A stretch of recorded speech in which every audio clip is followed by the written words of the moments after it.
Hey, we are live today on Tuesday, the 14th of November, 2017. So far on the panel today, we have Yudit from Israel. We have Josh from America, Uber. We have Patricia from the UK. We have artists from Germany. And we have Marlena from Canada. Good evening, everybody. Hey. Hello. Hello. Hey, Hello. Hello. Hello. Hello. Hey, so this is Marlena is going to be talking about some spirituality, and I think artist is going to show us some. Well, what do you call those artists? Those bird things. What do you call it? Yeah, that's the trick question basically. What is Well, it? artist is going to. He has shown before, but he's going to show it in a bit. But Marlena, what do you want to talk about tonight as it's spiritual night with a spiritual lady? Well, I was thinking about teaching teaching you guys about these 7 sacred teachings that we have. And it's represented by different animals. But artist was showing something. If he could do his thing first. Yeah, he says he can't stay on too late. So maybe artist just show us this bit of history, and then we'll go back to Marlena and she will talk about the spiritual side of things. Go on then, artist. I'll present you again because I think Marlena hasn't really seen this and she'd like it. Oh. So I'm just going to present artist.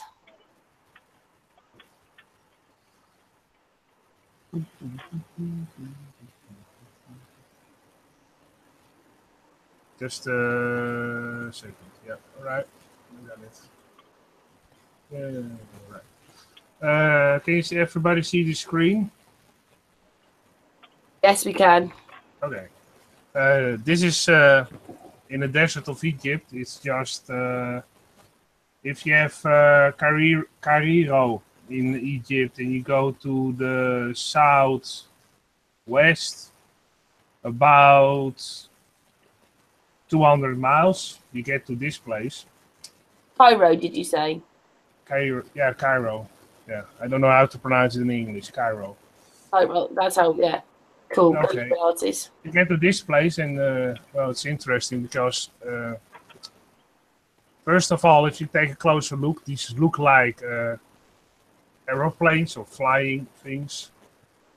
And if you look at this one, this one, this one, and this one, they all faced the direction of the northeast. Yeah, this one is pointing to the northeast. This one is pointing to the northeast. This one is pointing to the northeast. One is pointing to the northeast. This one is pointing to the northeast.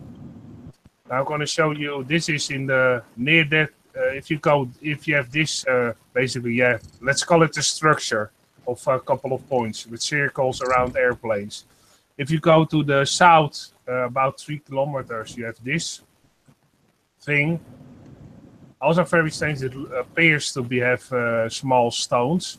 Well, they look small. They are probably very big. And it has a circle in it with a cross in it. And this cross, you can see, this is the north. And basically, this cross is perfectly aligned with the north-south and the east-west. And you have a circle around it. And you have this big construction that appears to be stones, but it could be blocks of another material. I've researched it for a couple of months now, and there's nothing known about this structure. Also, in the middle, you can see it just has a white point, because you see the shadow on the left here. It's a bit blurry when you zoom in. It has a shadow here, so it's a triangular shape in the middle with a cross and a circle around it. And I don't know what it is. What is interesting, if you look at those planes again, and you take a closer look at what I did, I colored in those dots. And the dots with the plane, I made black, and the other ones without the planes, I made gray. And then you get these. It's 2K decker ones You can Artist, see. can I just ask something? Marlena, does that look like anything you've seen in your culture, or nothing like you've seen?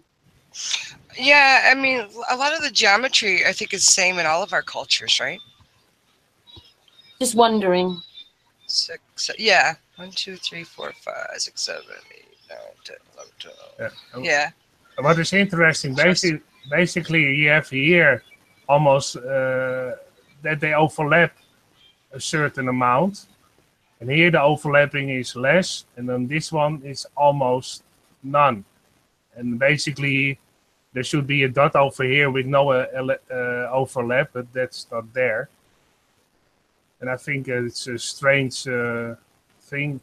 And they also have those things inside there that look like aeroplanes a bit, but they also could be, you put them side by side. This is without, this from Google Earth, and this is how I colored it in to show you more clear actually the circles. And it could be this. This is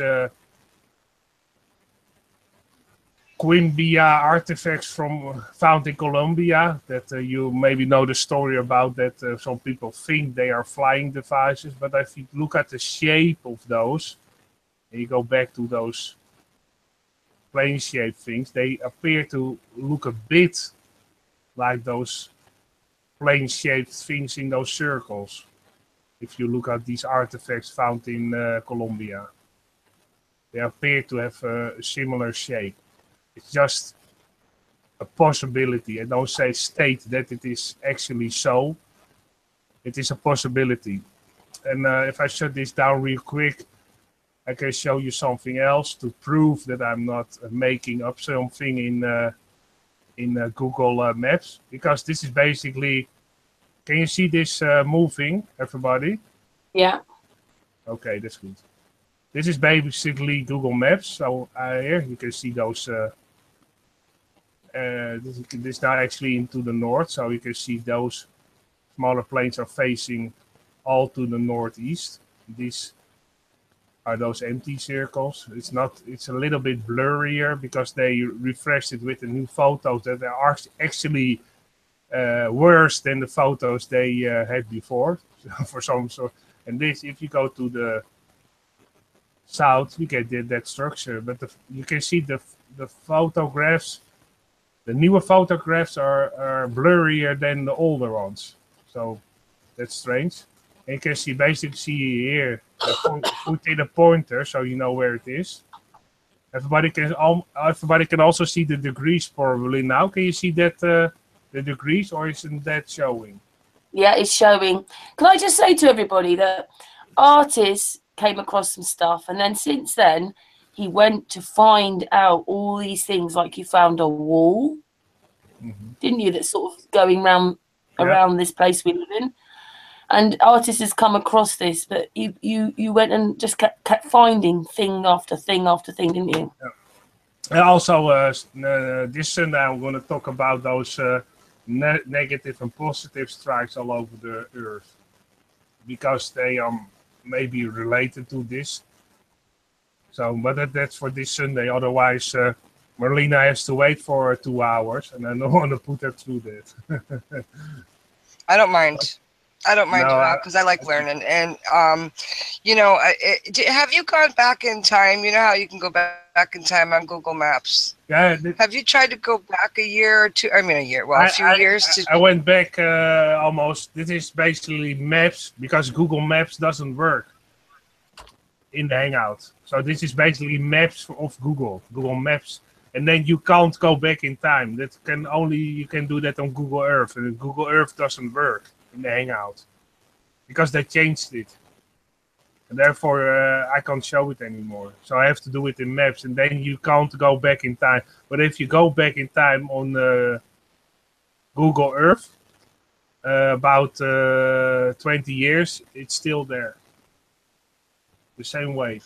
Yeah, no, I'm thinking like a clearer picture, you know. So clearer picture. Now the pictures I showed are the clearest pictures you can get. Cool. It can't be any clearer than that. And what I also try to find is any actual pictures of people who went there, but there are no pictures. Only the pictures I showed. Some people, one site on the internet mentions these two sites, and also does some other calculation what he thinks it is for, and that's all.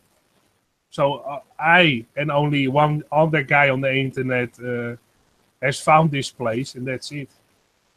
And for the rest, you can't find any videos of people mentioning it. I've looked almost for 2 months. I can't find any pictures because it's actually not that far from the road. So here you have you have Cairo, and here you have Giza Plateau. And if you go a little, it's not that far away. Here you have cities. And basically, if you from Yudit, you can drive this road, and then you have a smaller bit of a dirt road. If you go really down, you can see the road here. Then you have a side road. Yudit said something. What did you say, Yudit? There's the road. It was Red Sea. Red Sea. Red Sea, near the Red Sea. Is that what you're saying? Yeah. This is middle of the desert. Yeah, you was before in the Red Sea. Yeah, this is basically Egypt. That's right. That's right. I was born there. That's right. Are you? Yeah, in the land. Oh. Yeah, it's Egypt. It's quite in the middle, isn't it, of Egypt as well? Well, you can see this yellow pointer. If I zoom back, it's you can see actually. Well, yeah.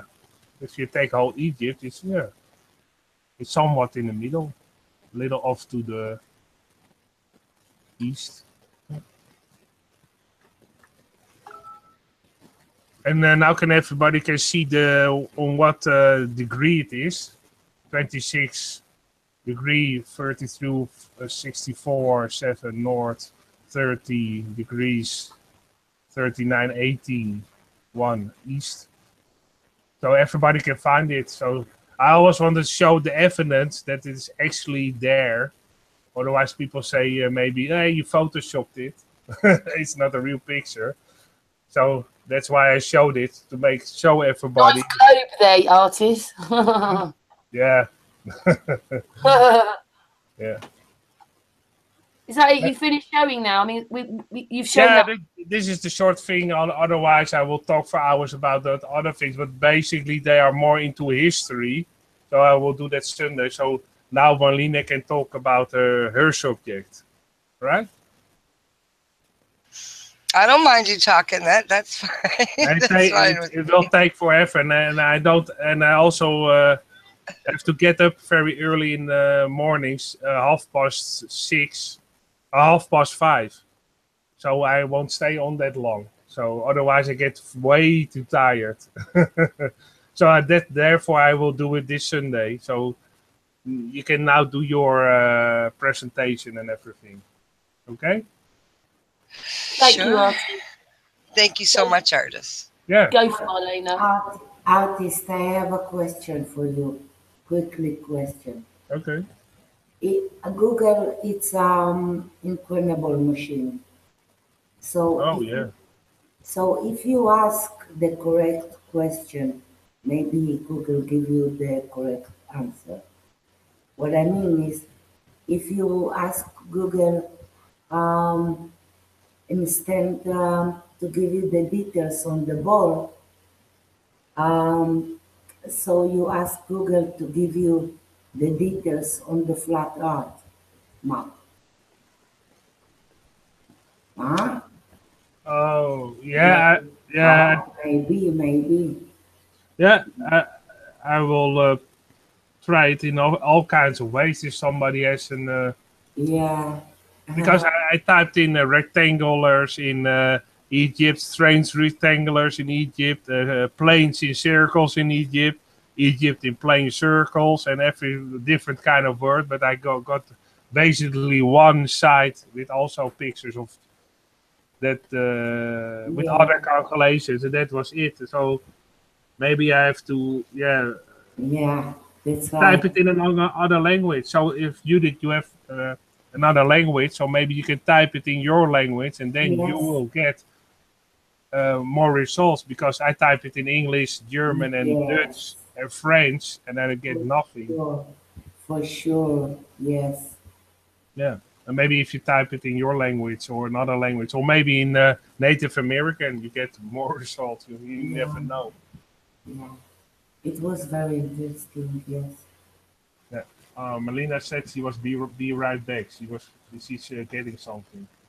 What's happened? Sorry. Marlena typed in the group chat, be right back, so she had to get something, maybe for a presentation, you know.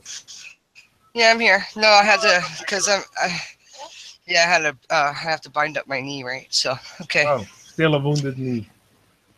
Yeah. Yeah. I hope it takes a while for it to. Well, what happened was I hurt myself, right? Yeah, but you felt very bad because. Yeah, but you probably hurt yourself very bad because it takes a while. Yeah. Yeah, and I have to. They're gonna end up cutting it open, and yeah. Anyway, that's another story. Okay. Next time. Well, it's gonna be a few months for me before I'm back on my feet, right? Oh, okay. Let's hope that it heals perfectly again. Yeah. Okay, go ahead, Marlena. Hang on a second. Hang on a minute. Oh. Go ahead, keep talking, artist. I'm just waiting for the little boy's mother to come help out with him. Oh, okay. So that he doesn't make a lot of well, he's not really loud, but some people don't like the sound of children, I guess. So well, I like the sound of children myself, but me too. I don't have a problem with it. Well, that's fine then. And it seems all right. I just don't want. Yeah, it seems okay. See, he doesn't realize how loud he gets because he can't hear. So. Well, sometimes children are enthusiastic and they are a little bit louder because of that. Oh, they're a big deal. Yeah. Oh, yeah, they're a big deal in our community. You know, they start learning these sacred teachings between as soon as they're born, they start learning this stuff. Yeah. We're doing one Friday for children 0 to 5 years old. Mm-hmm. On these same teachings that we're going to talk about right now. Okay, interesting. So what we have in our community, well, in almost every, well, I shouldn't say almost, in every Native community, they have the 7 sacred teachings. And now a lot of non-Native people are taking on these same teachings to apply them in their own lives and to teach their children and their communities, right? A lot of the churches and stuff like that also come here to learn these things so that they could, pass this kind of wisdom on to people and this kind of a learning, right? So our basic virtues that we have, and they're kind of a law for people to live a full and healthy life. You got love, respect, courage, honesty, wisdom, humility, and truth. Okay, that's 7. So each of these sacred teachings, we represent them with different types of animals. So then you take each one of these traits, right? And then you apply them to your life.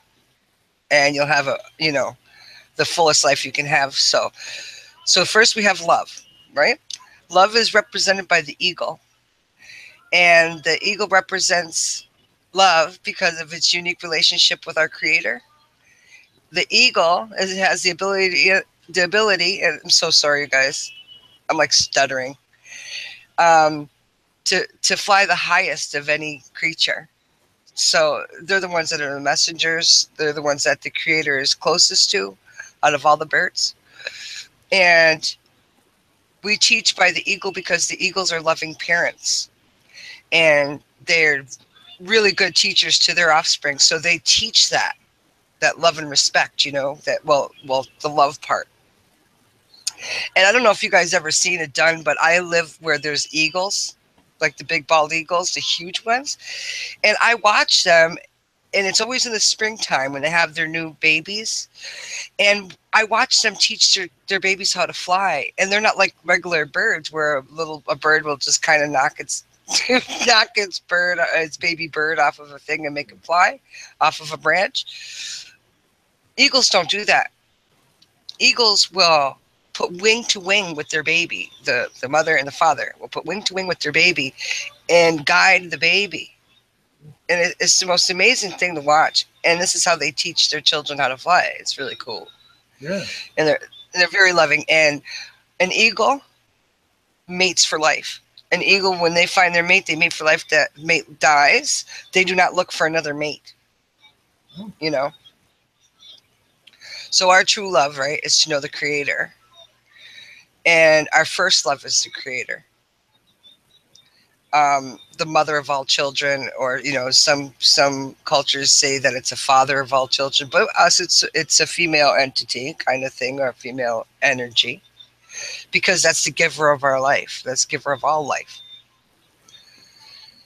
So love given to the Great Spirit is expressed through yourself. And then if you can't love yourself, you can't love anybody else. So you have to love yourself first and foremost, right? So the eagle was chosen by the Great Spirit to represent this law. And like I said a little while ago, it's like he's the closest one. So when, say, a native person wanted to give a message to, say, somebody, they would try to speak to an eagle that way.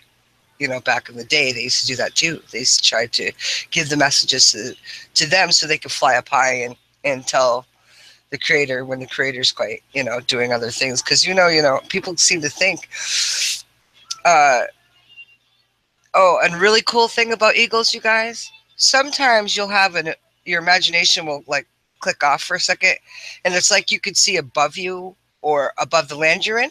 Sometimes you are doing a seer thing, and anybody can do this kind of a teaching. Like it's like you're seeing through the eyes of the eagle flying above you. You know, when you are using your abilities to your fullest, then you'll be able to do this kind of interesting things. You know. Just 1 second, Karen, I'm still presenting. You can turn that off, otherwise they only see my icon. Yep. Go ahead. Okay. So it's important for everybody to acknowledge that love is a big part of spirituality, of course, but, you know, I have to say it. So the next thing we have is humility. And what represents humility with us is the wolf. The wolf has its given nature and devotion to protecting and working good for the wolf family, for its own family, and the welfare of this pack. So this is teaching us that, you know, our family does come first. You know, blood doesn't always mean family for us. So it's your pack, your own personal pack, that you feel that that's your pack. And they show values, and it's amazing. They are not like a dog. You know, a dog will go around and hump everything and do this and do that. A wolf doesn't do that. A wolf is another animal that mates for life. You know, and what's really interesting about wolves is when they hunt, when, say, the alpha male brings back that meat, it won't even eat until the whole pack is surrounding that meat, and then he'll eat. He has a lack of arrogance, and that is a big lesson for a lot of people, is not to be arrogant, you know, to be humble, to have that humility inside you. So we teach this especially to our children, you know, because they think that a lot of kids will grow up thinking they need to be conceited, you know, in a lot of different ways, and bragging and doing all this kind of stuff, when really you should be humble, you know. Hang on just a sec. I have to help this little boy. No. Okay, Marlena is helping out a little boy, and now we can say hi to some people in the chat. I'd like to say hi to Luke Marshall, That was Alternate fast. in the chat, Teddy C is in the chat, and Hi, everybody out there. hello everybody. I And, can't see who's out there. I apologize. I can't work both at the same time with my computer. I'm matching them for you. So Source Thank you. Anarchist is there. Hello. Teddy C is there. Hello. Rebecca Way is there. Alters Hello. in there. Nice. Yeah. Mark is in there. And lots of everybody I missed. Also, hello. It's Chris Hayes is there. We love you all, and thanks for watching us every time. We really like that. P9 Cool Politics is in the chat. Nice. So hello to everybody. Hey, let's get back to subject. Yeah. So Go ahead, okay. Thank you. I appreciate it. You know, life still happens here, and you know, this little boy always will come first, just so everyone knows. Okay, so the wolf, like, that's a car. He has that consideration for others, right? Like when we're talking about how, you know, he'll take that meal that he just got for his people. I say people, you know, quote unquote people, his wolf pack, and you know, that's why he's the teacher of that for us. Here, baby. So you guys will like this one, honesty. So the next one is honesty, and we use the Sabe. So a lot of people call him Sasquatch. You know, Bigfoot, Yeti. He has all kinds of names. Now he represents in our culture is honesty, because he is the closer to the Creator than the humans, right? Because he walks among us to remind us that the Creator's wish for us is to remain true to our natural forms. You know, and that regardless of what he is or she is, we have to be accepting, right? So that it's all about honesty. So a long time ago, there was a giant called Kitch Sabe, and that particular Bigfoot used to hang out with people, and he used to teach like all the laws that from the Creator, for people to be honest, right? And the highest honor that was bestowed upon us was there walks an honest man and he can be trusted, which the honest man, which was Kitch Sabe, right? So to be truly honest was to keep the promises. You know, keep promises. If you're going to make a promise, you keep it. The Creator kept a promise to us. You know, we're the ones that break promises. And, you know, another promise to yourself is to be yourself. Don't try to be anybody else. You know, our elders here always say, never try to be somebody else. Live to your true spirit. You know, to be honest to yourself and accept who you are, because that's the way the Creator made you. And this is what gets me with these people that keep changing themselves. If they don't like themselves, they change themselves. Sorry. Yeah, here's your car, baby. Sorry, guys. My dog. Every time my daughter comes home without taking my dog out, he yells at her. Oh. And she's only a teacup. So she's a real tiny little thing. Well, it's a good thing she yells sometimes, so nobody falls asleep in the hangout or in the chat. I try to mute, right? But I can't mute quick enough, so I apologize for that, people. Well, I do try to mute, though. It's a part of life, so.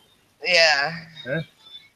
I know, and this is like, it's 5:46 here, you know, so we just got finished supper. It's always good to meet the children, though. It's always good to hear yeah.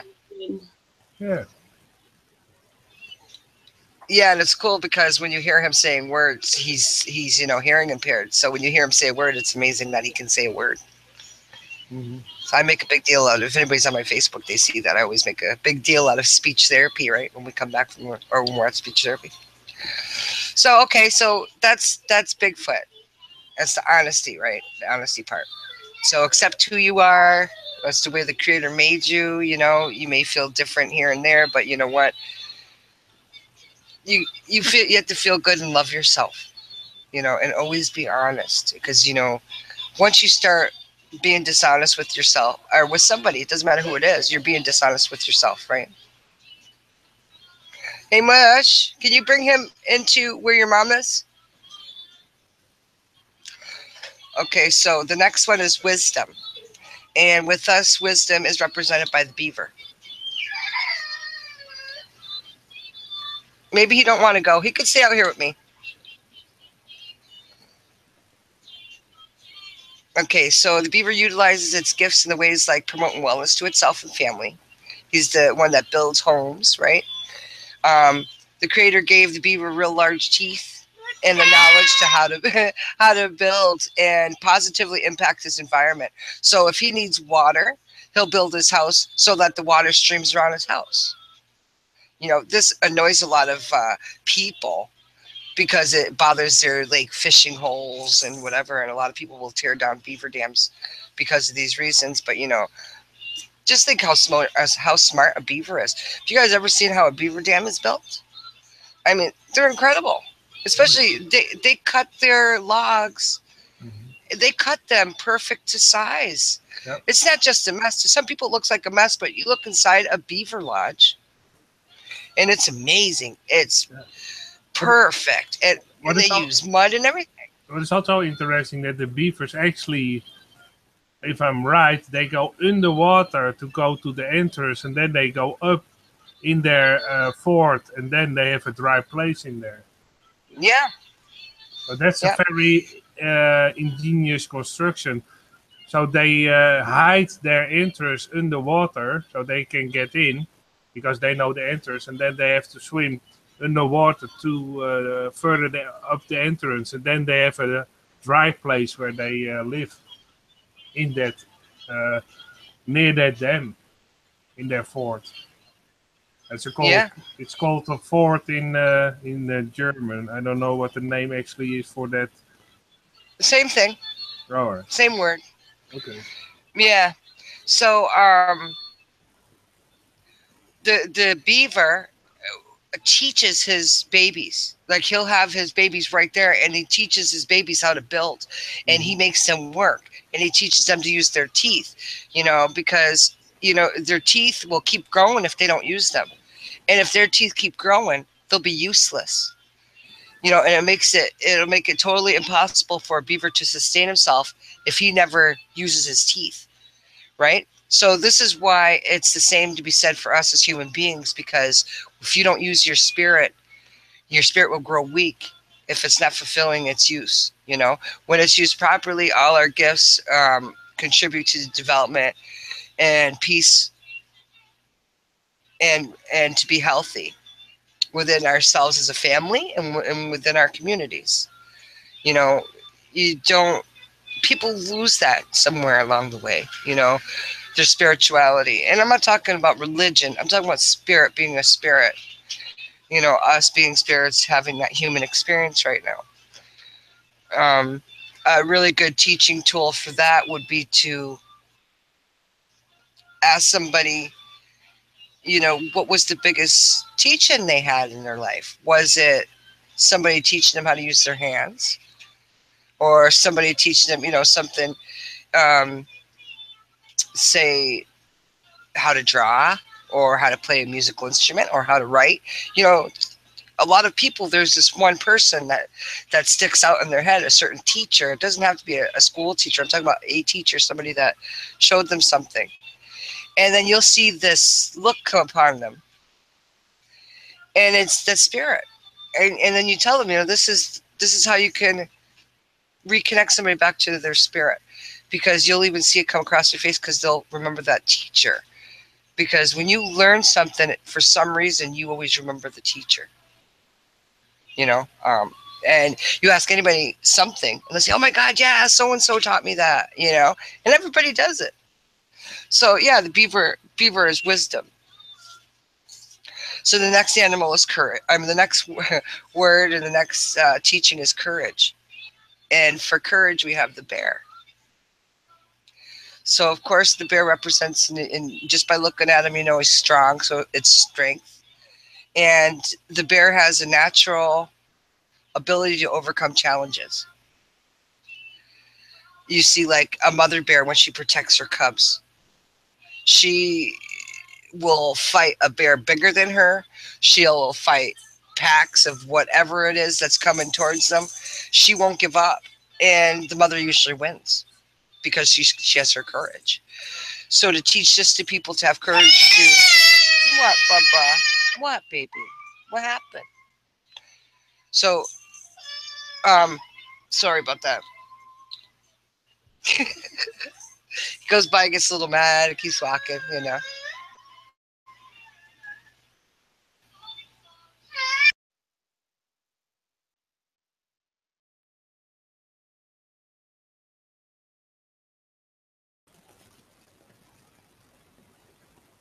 Oh, Marlena's having to deal with her little grandchild. Hey, there's Dre. Oh, hello. Yeah, I'm still here. I just was putting it. He needed something. He needed his. Hi, Dre. hey, Dre. Hello, hello. How's everybody doing? All right. Dre. I spent most of the day with you, Dre. Yeah, I just got to apologize. I hate to be, you know, a thorn in your side with the link, but for some reason those links just don't work for me because I can't paste it into like a search bar or nothing. And when you click on it, it takes you to a room all by yourself, and I felt lonely. You know what I mean? So, but yeah. I had that happen also sometimes. Sometimes it works for me, and sometimes it doesn't. Yeah, exactly. Me too. So, That's okay. We got you one okay. I appreciate it. Yeah. Okay, so I'm glad you made it. So the bear provides more than just courage, but courage is the basic thing that the bear provides, because it's one of the most important teachings. You know, a bear is gentle, you know, by nature, but it's ferocious. So there's times in your life when you have to be courageous in those ways. You know, stand up for what you believe in. Always protect, even if it comes down to getting a little bit angry, because, you know, not angry as in a hateful angry. I'm talking about to stand up for something, you know, to have that passion for something. So, you know, so you need to have that mental and moral strength to overcome these kinds of fears.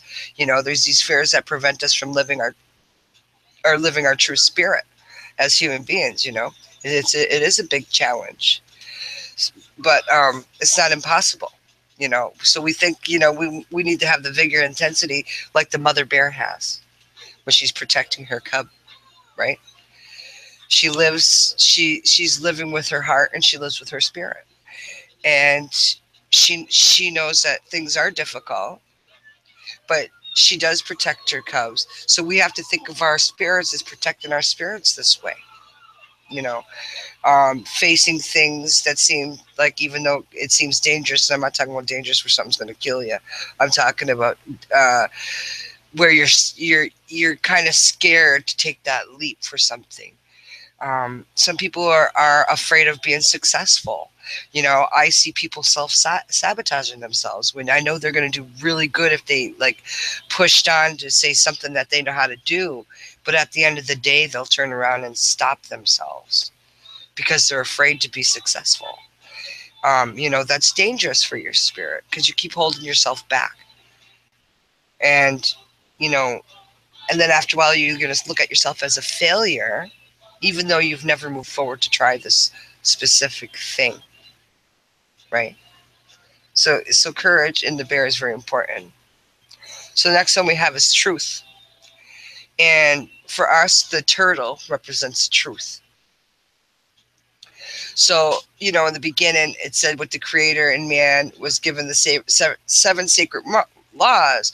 We talked about this. We talked about, you know, us living on Turtle Island, which is flat. This is our flat plane we live on. Okay, so we get the grandmother's teaching. She was also had that same back of a turtle look, that same, you know, our lands being specifically in 26 hexagons around us. This is what it looks like. our grandmother teachings and our grandmother, when we say turtle, and I'm saying it with quotes, was another plane like ours, right? We're on Mother Earth, but she had a grandmother. So the turtle, you know, we have on the back, we have the 13 moons. So what you guys, what we're working on actually right now, a map of this. I was talking to Dre about it yesterday, but they have the 13 moons and 13 suns. And the way that these move are like gears. And this is when people ask you questions like, well, how does this stuff move? How can the sun move? How can the moon moves? Well, what happens is when the sun goes around to a specific part where another sun is, and I'm talking about, you know, when you look at our specific map, we have our sun, right? The one next to us has theirs. So when their sun and our sun get quite close together, they're negative to each other. So they push off each other, and that keeps spinning our sun, our disk, right? Keeps spinning it. I shouldn't say spin because that's like a no word in our flat world, but for it to keep moving, right? They push off each other. So ours keeps moving in the same direction. The other one moves in a separate direction, and there's 13 of them. So these are all moving together in gear, like if you think about looking at this stuff from above, right? That's what you'll see. It looks like gears all working together to keep each one of them moving. And it just keeps like going an like astrolabe. that. It's so simple, you know? Yeah, exactly. So That's to know cool. the truth, yeah, so know the truth is to understand of all these original laws that were given by the Creator to remain us faithful to the laws, to ourselves, to our communities, to our families. But the most important is to our spirits. You know, you have to take care of your spirit. Remain true to yourself. Don't lie. Don't, you know, that kind of crap. So, you know, Mother Earth represents our truth. The 28 markings also, and the 28 pieces of lands, right, represents the woman's body also, because those cycles of the moon, you know, so each one of their moons that move at the same time, it all represents like the woman's moon cycles.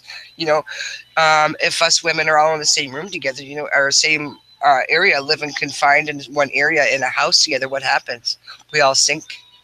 It happens no matter what, and it's the most oddest thing, but it happens. We all sync together on our moon times. Also, the turtle shell represents the body, you know, and it was created by our higher power. Mother Goddess created, you know, we talked about this before, creating, you know, the creator, and then the creator creating mother, the mother, right? Turtle. So it's truth. That one's truth. So then the next one we have is respect. And the animal we use for respect is the buffalo. The buffalo is the animal that's lived here the longest. We don't have dinosaurs in our culture. There was no ever any dinosaur bones found here. So wherever these people are finding this stuff, I have no idea what that's about. But I know for us, and through all the North America, all of it, the oldest animal is the buffalo. Also, the buffalo represents a lot of things besides, you know, you have to have that respect for the buffalo, because, you know, the buffalo, we use the buffalo for the meat, for the clothing, for shelter, and parts of it we use for art, you know, to teach our teachings, because there's certain things with the buffalo that, you know, if you look at any cave drawings and stuff like that, a lot of these were sculpted out and etched out because of the buffalo's horn. You know, I mean, a lot of people don't know this stuff. You know, so you'll see on any kind of pictogram or any of our caves or even our big ledgers that we have of rock, that we had to do it this way. You can't use paper. Paper would, you know, eventually disintegrate. You know, this is the reason why a lot of cultures wrote their stuff in stone, because they knew that everything else would eventually rot. You know, so we always had that respect, and the buffalo is respect. You know, he's the one that is a go-to if you want to teach respect to anybody, you know, because each one of these teachings you have to have a go-to. Okay, you have respect, but how are you going to teach it? You know, the buffalo is one of those beings that even had respect for the people. The buffalo himself was one of the most important to our indigenous people, you know, my native people. And because if you ever seen them hunting, there will always be a buffalo that'll stop. Like you see a real hunt that was going on, and say the native people are on horseback and they're like chasing down their meal, and native people only take what they need and they give the rest back. They don't hunt out of greed. Like even when we go fishing, we'll fit, and we still do this. We still practice conservation here. When you go fishing, we don't take all this fish. We just take what we need and leave the rest. You know, we have a fishing weir. The fish come in. We take what we need for supper, or for what people need for supper, and the rest we just leave because, you know, other animals need it. So, you know, the buffalo was one of is the animal that taught us this stuff. Like how to be sustainable. If you eat everything up, you're not being very sustainable, you know? So when they're on this hunt, there'll always be this one buffalo that'll stop. And you might even see it when they're showing certain movies when they use real buffaloes, you know, just running with the buffaloes. Like they didn't hurt them, but they would run with the buffaloes to do these certain kinds of movie shots. You'll always see this one buffalo will stop because that buffalo sacrifices himself. Because, you know, and it's not the weakest and isn't anything like that. It's usually, it's pretty good. And it's just one of those things that happen, you know. So, yeah, so that the buffalo is one that represents respect. And those are the 7 teachings. And I'm going to do a video on these same things. I've been working on it, actually. We're doing this in our community right now. Because we're teaching the children. Like this time of the year, we teach the children. So every year at this time, we do that. So that's what we're doing at this moment. But, yeah, those are the 7 sacred teachings, Karen. And everybody. Was it too fast?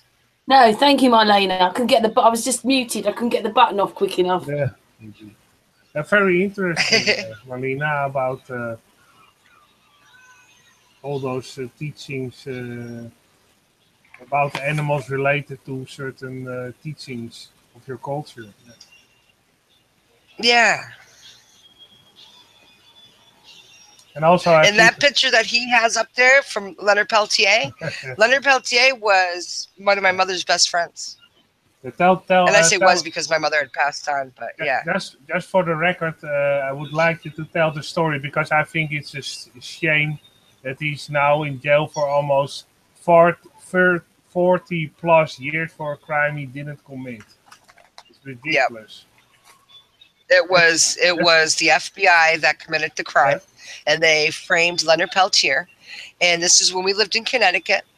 And his mother, her name is Virginia. I remember the day they put him in jail, and she was crying. And yeah, it was FBI that set up this man, this Indian guy, and said that he committed this murder that he didn't.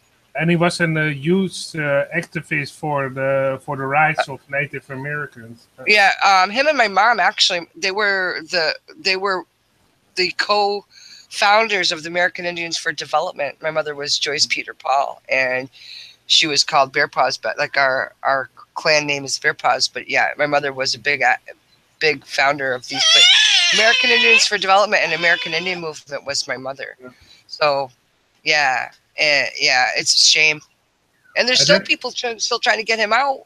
Oh yeah, and he isn't the only one. There are also other Native Americans, but he's basically the one that love you and love you. Yeah, he's the one that is the longest in jail for. I think almost because the reviewment of his trial is in 2024. So that's far away. Oh, wow. Yeah, I read it. That is ridiculous. Yeah, because he's now in his 70s already. He's now 73, so he has to wait about 5 years. Then he's almost 80 years of age.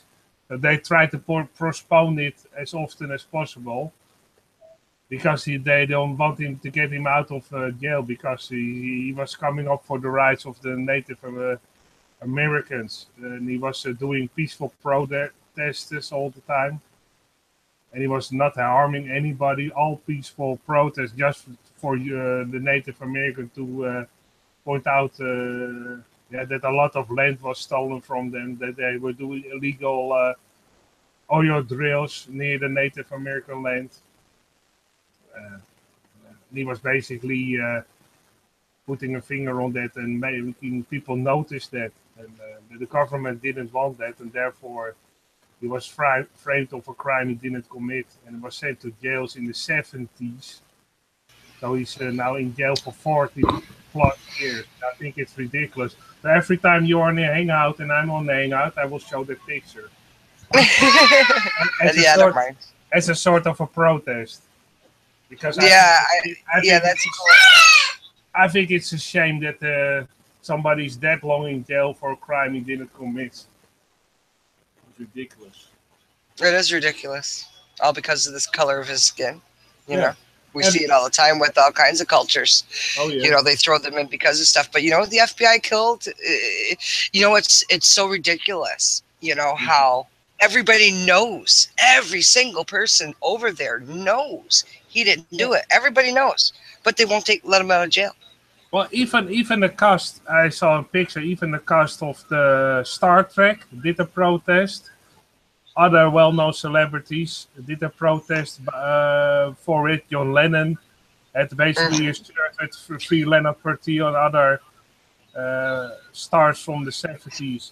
Yeah, but you see, now they won't let him out now because it's more like a mockery now. Well, we're not going to let him out because, you know. It is basically almost the same as Nelson Mandela. He also got free at a very old age.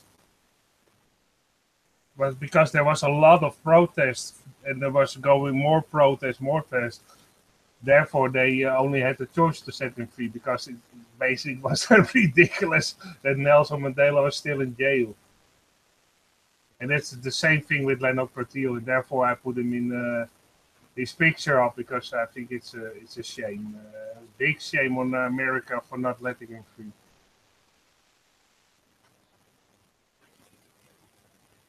I had hoped that when Obama was in office, because he's in also a bit of a. I thought maybe he would do something about it, but still.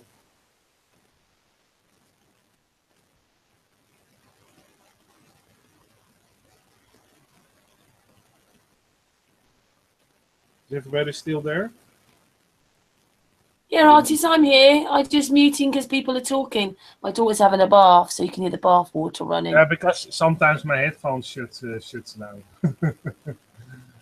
But I think Dre knows also a lot about probably African Americans who are in jail for a crime they didn't commit. Oh yeah, sorry. Yeah, I mean, I know enough to be able to say that there's definitely something wrong, especially when you take into consideration the demographic as far as how many of us actually make up the population in the United States versus the amount that are incarcerated. But then that's just kind of, you know, it's kind of set up that way, but I kind of liken it to, you know, I use myself for an example. You know, maybe I didn't have it as bad off as some people that grow up in, you know, whether you want to call it the ghetto or whatever. But at the same time, just because somebody sets a trap in your front yard doesn't mean you have to step in it, you know. And fortunately enough for me, I had a million examples of what not to do, you know, in my face every day from a, you know, as a child and as a teenager also. So, you know, I kind of had, like I said, I had a lot of examples of what not to do. So it's like I understand what we face as far as a people and the way that the system is set up. But at the same time, you know, you have to learn how to navigate that system and avoid the pitfalls. That's basically what I did, and it works. So with that being said, the system itself, it's designed to disproportionately incarcerate, in this particular case, young black men. And then, you know, you've got all different kind of backroom deals that, for whatever reason, you know, they just kind of affect, you know, our community, so to speak, and these people end up in prison. So, you know, like I said, at the same time, so, you know, it's like the game is kind of rigged against you, but at the same time, you don't necessarily have to play that game. There is a different way, and you just have to make the decision to kind of exit that game. But at the same. Hey, Dre, were you lucky enough to be raised with both parents in the house?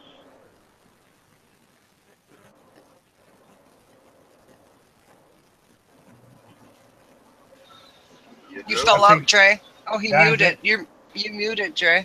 Yeah, you're muted, Dre, or something. Maybe you had something to attend to. Yeah. I'm sorry. A call came. A call was coming in, and it kind of switched over. Okay. How dare them? Yeah. So I mean, I definitely recognize that system, but I don't really put any stock into it because it's something that can it can be avoided. You know, like I said before, just because you're being set up, and at this day and age, you know you're being set up, you need to do everything you possibly can to kind of, you know, keep yourself separated from that.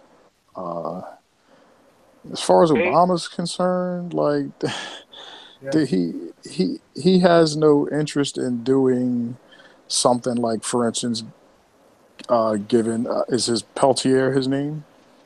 Yeah. Pelletier. Like, But or hey, Pelletier, Dre, yeah, he's not going to Josh was asking you if you were brought up with both parents.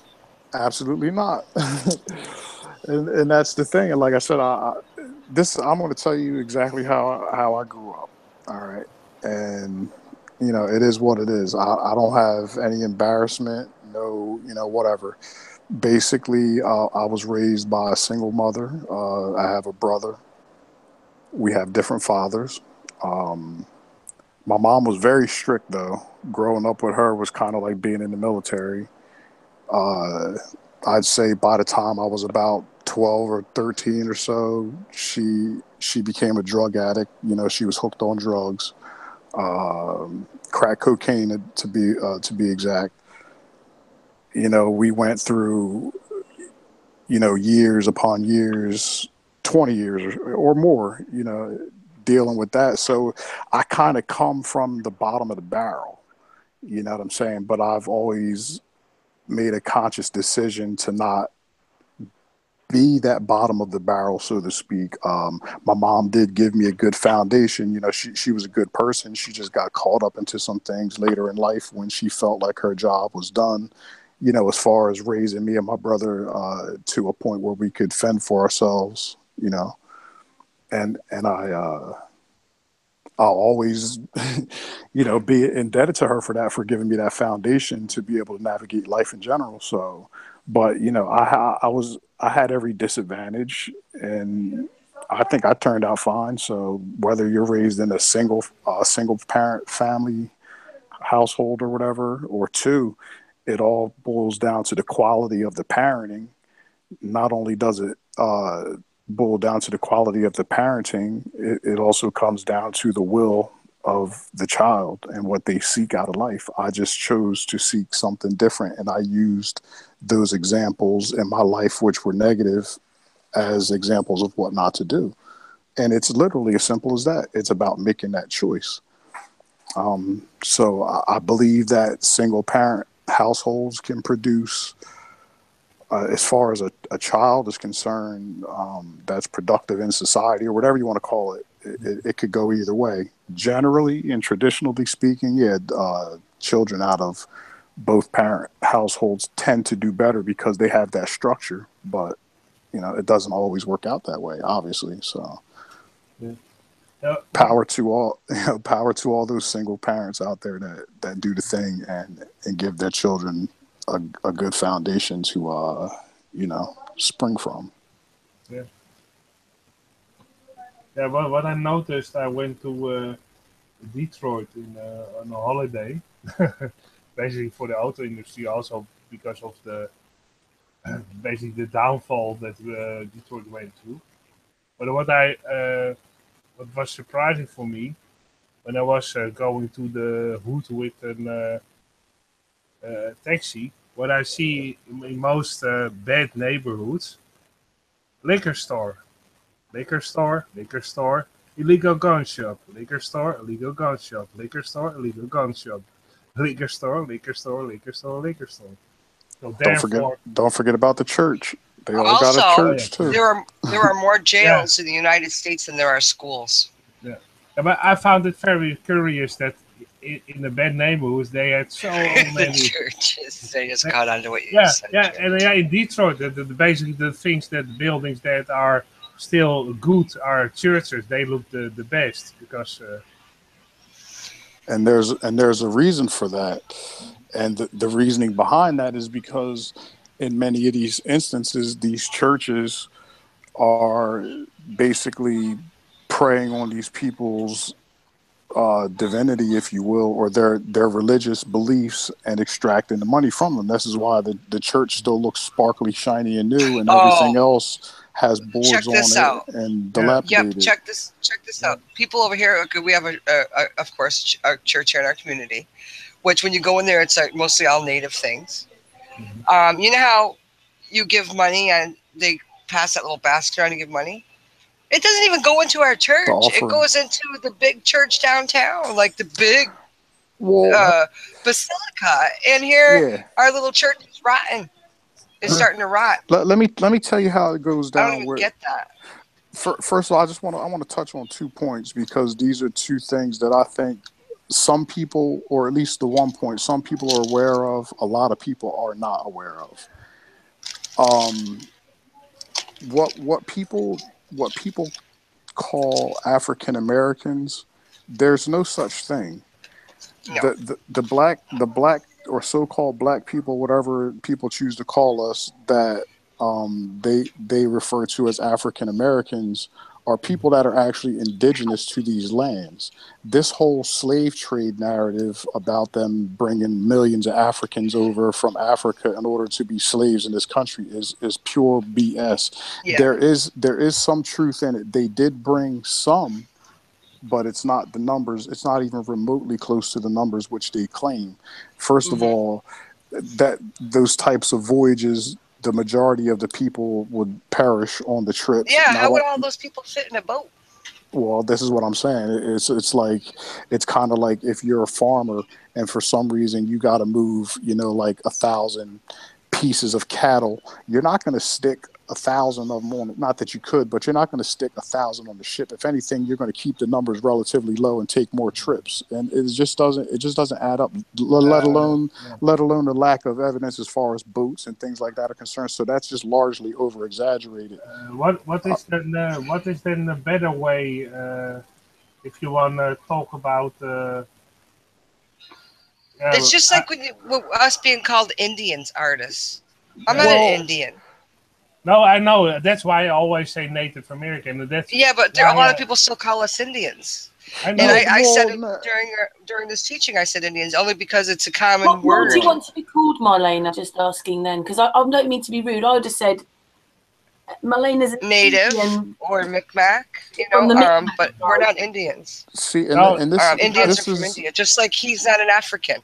Right, and this is where the problem lies, though, because there's different there's different tribes or different versions of the people of color that inhabited these lands, down into Mexico and whatever else.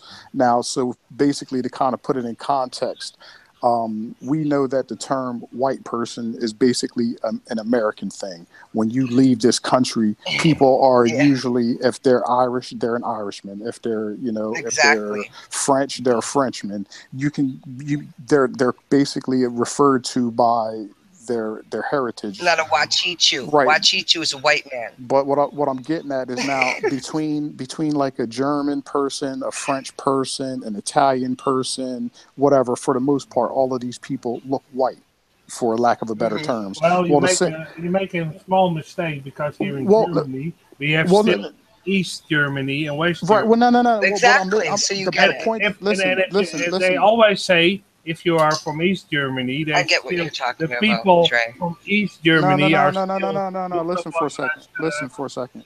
It's not about the individual. It's not about the race. Yeah. It's not about the individual races, even though each person is from an individual race. If they you go will, by color. I'd rather refer to it as an ethnicity. But what happens is, I'm just trying to use the different variations of Europeans to make the point. So, like I said, you might have an Irishman, you'll have a German person, you'll have a Frenchman, and say an Italian. But basically, for lack of a better word, as far as a description, you would refer to these people as white, but yet they are all completely different. Well, the same thing happens with black people. There are different versions of what we call black people, but that doesn't make all of those people African. Just like if you referred to a Frenchman, if you went to a Frenchman and you asked him if he was Irish or something, on some level, or not that you asked him, but you actually pinned the label of Irish on a Frenchman, he's going to look at you out the side of his neck like you're nuts. You can't call me something that I'm not. And I can tell you with 100% certainty that I'm not African. To be like, that's right, segregation. It's segregation. They told us. They told us to be. They told us look at each other in color. Right. Like with me, I'm red. I'm red. He's black. And that was to You're divide. White people, but are we white? I think we're more pink than white. No. Just like I'm not black. When you look at me, is my skin black? No, absolutely not. This is Ray, I know what you mean, because I never refer to as a white person. I'm always referred to as a red person, because I have red hair. So right now, what? No, that's different. Redheads are kind of like in the class in kindergarten. I was the red boy with the red hair. Yeah. But and then when people say want to mention me, and they don't know my name, they say basically, "Oh, that guy over there with the red beard and the red hair." Yeah, so I know what it is. I understand. We call you a ginger. Listen, it's not where you were born and country you were born and what colour you are, what hair you've got. You can't help any of this. Right, but see, this is the thing that makes humanity diverse and rich like that. But these people have taken that, and instead of allowing you to embrace that and grow within it and around it and whatever the case may be, they take it and they present it to you in a way that you should be you should display animosity and angst towards the people that are different from you, and that's not how it should be. This is just how they brainwashed us to be. Because people are ashamed of what they are. Everybody, by the way. Hi, Joe. This is a good topic. One thing, like, I think people should be corrected when they be like, I don't see, I don't see color. I don't see color. I think that's a slightly lie. I see color, but at the same time, I do not see the division of color. So that's when people be like, I don't see color. I think they should rephrase it. Be like, I don't see the division of color. Yeah, it's just one of those things, like for instance, when you describe somebody, be like, yeah, I'm looking for somebody, a little short, tall black guy, or I'm looking for somebody, a short white guy. This right there is seeing color already. Rephrase themselves and be like, I don't see division of color. Oh, when you're describing somebody what they look like, that's different. Well, that's different, yeah. But you know, like tall, dark, and handsome chocolate. It's just.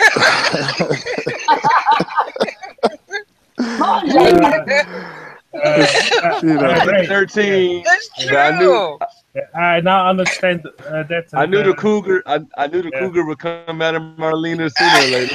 Sooner or later, right? Yeah, just to but make as for sure. color, you know, with me, a lot of people don't know what race I am that don't know me. Mm-hmm. I get called like either Spanish or, you know, I have everything you imagine. People thought I was that. So therefore the phrase that they often use as African American is wrong. I get it now. Absolutely. But what is a better way? Well, see, that's a better way. And this is where the problem lies here, because this is one of the things that America has gone to great extents, as far as the corporation, so to speak, has gone to great extents to hide the true identities of the people that live here. So you can't necessarily. Excuse me. Just I get you right back on your track, but while we're in that category for a second, Karen. Yeah. In your country, black people, you call them what? Caribbean black people or something? I don't know. Well, there's different size of. I don't know. There's different types. Because when I was in the UK, that's what they would call the black people there were Caribbean. I forgot how they said it. Caribbean something. Caribbean Europeans. Yeah, Caribbean Europeans. They would call the black people that were there like, ew. Let's call them Caribbeans. Kind of thing. The ones that were prejudiced when they do that ew shit, you know? Mm-hmm. They would say Caribbean. And in our country, it's...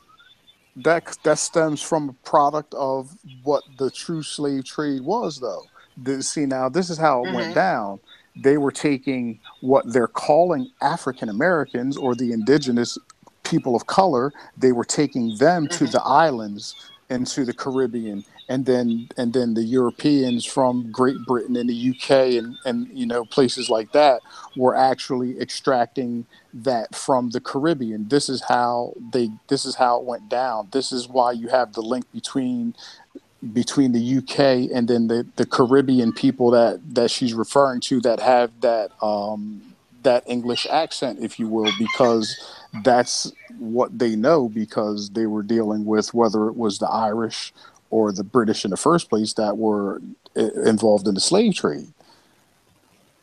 You know what I mean? So this stuff is all tied together, but the narrative that Africans were taken from the African continent and brought to America is hot garbage. Yes, there is a handful in comparison, you know, but the vast majority of the slave trade narrative that took place was actually extracting the natives from this land and transporting them to the Caribbean and overseas into Europe. This is why this is one of the reasons why there's a large, as far as I know, there's a large native culture in Canada. I've noticed there's a lot of black people in. Go ahead. Go on, Jamaican. Yeah, I was saying I noticed that. I really didn't realize like how many people of color or quote unquote black people that they are, like in the UK area and the you know, the London, England area or whatever. Cause when I look, I see like it's actually whole communities. And then I thought about, like, this one I really realized, I was like, man, we all just basically the same people, the same 9 to 5 average working people. And then I think about all of these black entertainers that came out of the UK, like Floyd Tree. I know y'all heard of Floyd Tree. What was the other one? Gazelle, the one that did that song with Kanye West, American Boy. I can't think of her name. Slick Rick. It's like so many people that came out of, and then it's even like I've even seen some movies like that basically had, like, you know, focused on the black people of London or the UK, area, and I'd be like, wow, that's when I really became unbiased to the UK. 'Cause I was like, wow, you know, the UK have way more black people than I imagined they have. They have like whole community. You know what? We can't all help this. I found out a few years ago. Well, I don't know why my parents didn't really tell me. My mother, excuse me, is Welsh, so I'm half Welsh, and then my dad's side seems to be German, Jewish, and French.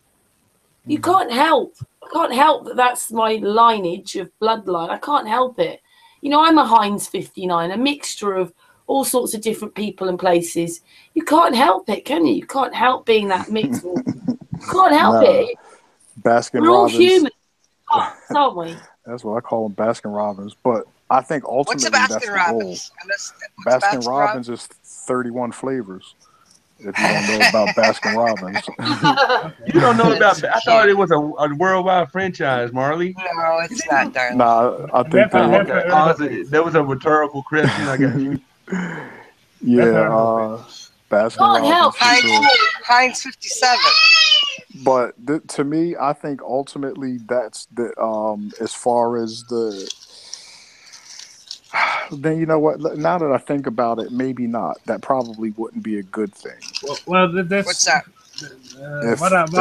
What I found strange, Dre, if I can ask you, also in Detroit, you had an African American museum. Right. Well, this is a part of the deception, though. That's the part of the deception. But well, they lied about all that stuff. Yeah. Well, I mean, listen to this for a second. Think about this. Like, for instance, just hypothetically speaking, what's your nationality? What are you, German?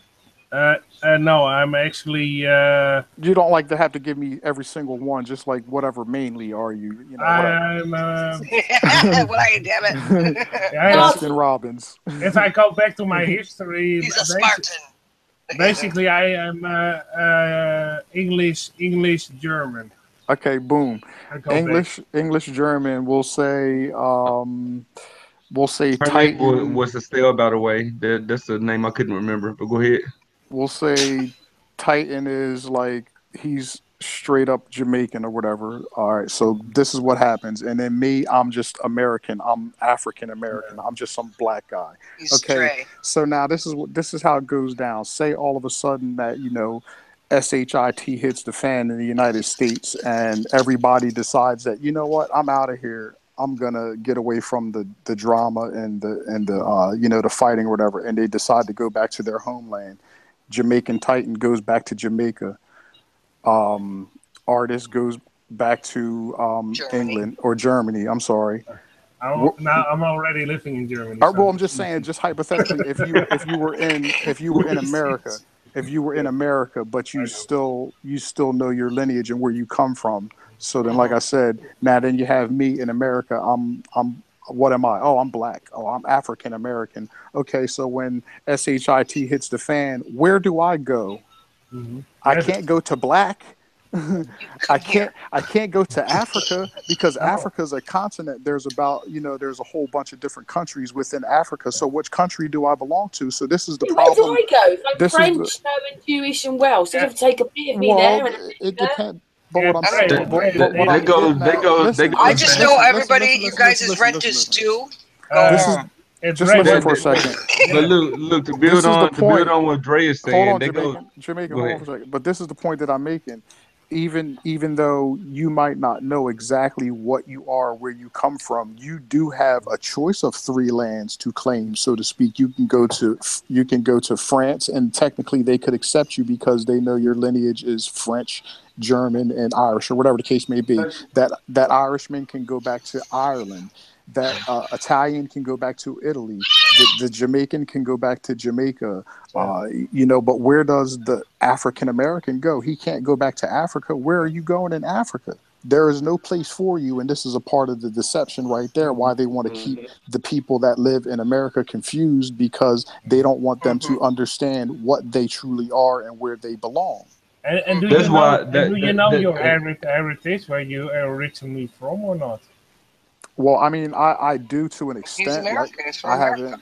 Well, yeah, obviously. Okay. But I mean, like, I'm from for America. Instance, my dad is from Jamaica.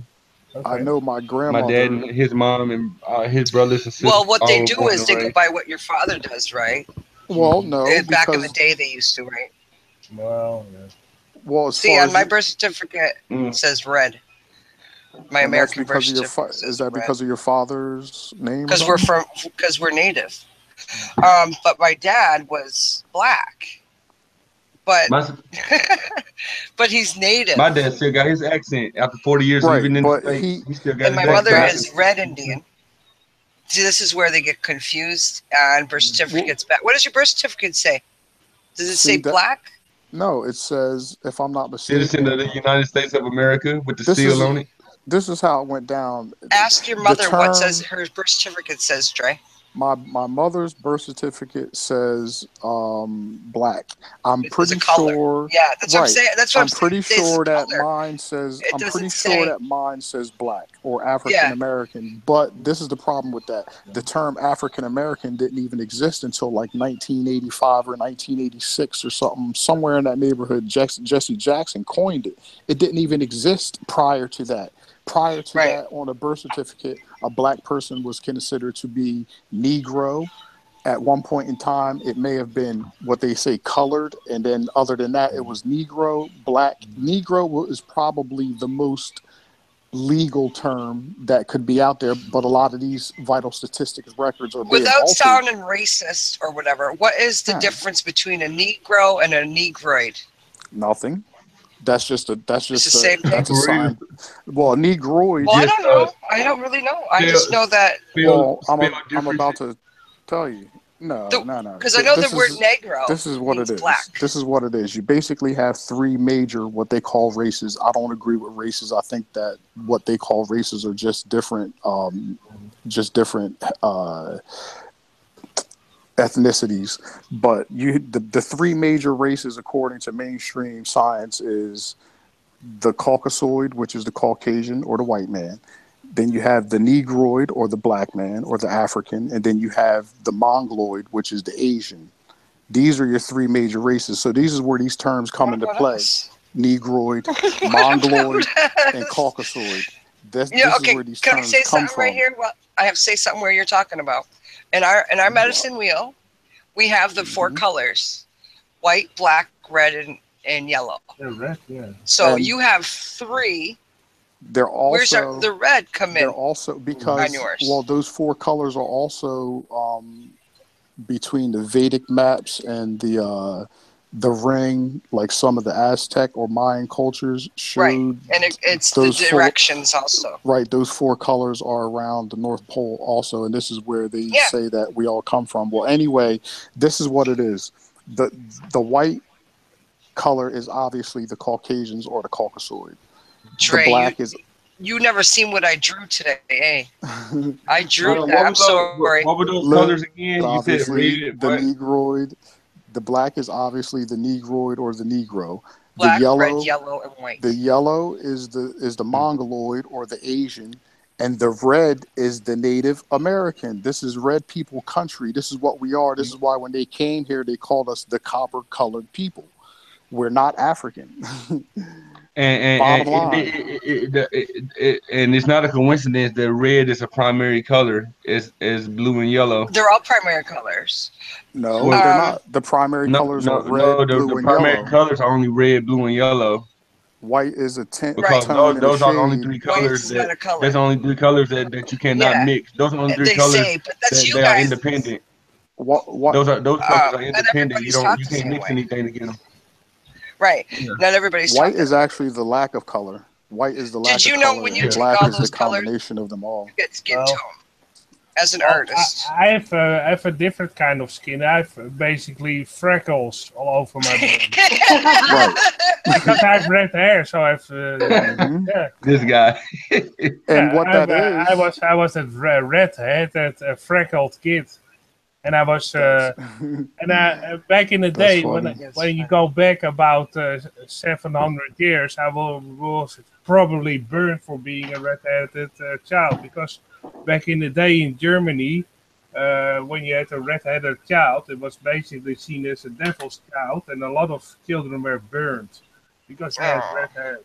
Yeah, and it's still you still have how you say that, some kind of songs about red-haired children that they are the spawn of the devil in Germany. There are still songs about it. And that ain't right. That's a shame. That ain't right. Yeah, that's why I think it's ridiculous. You need to separate everybody because their color of the hair or their skin or their freckles.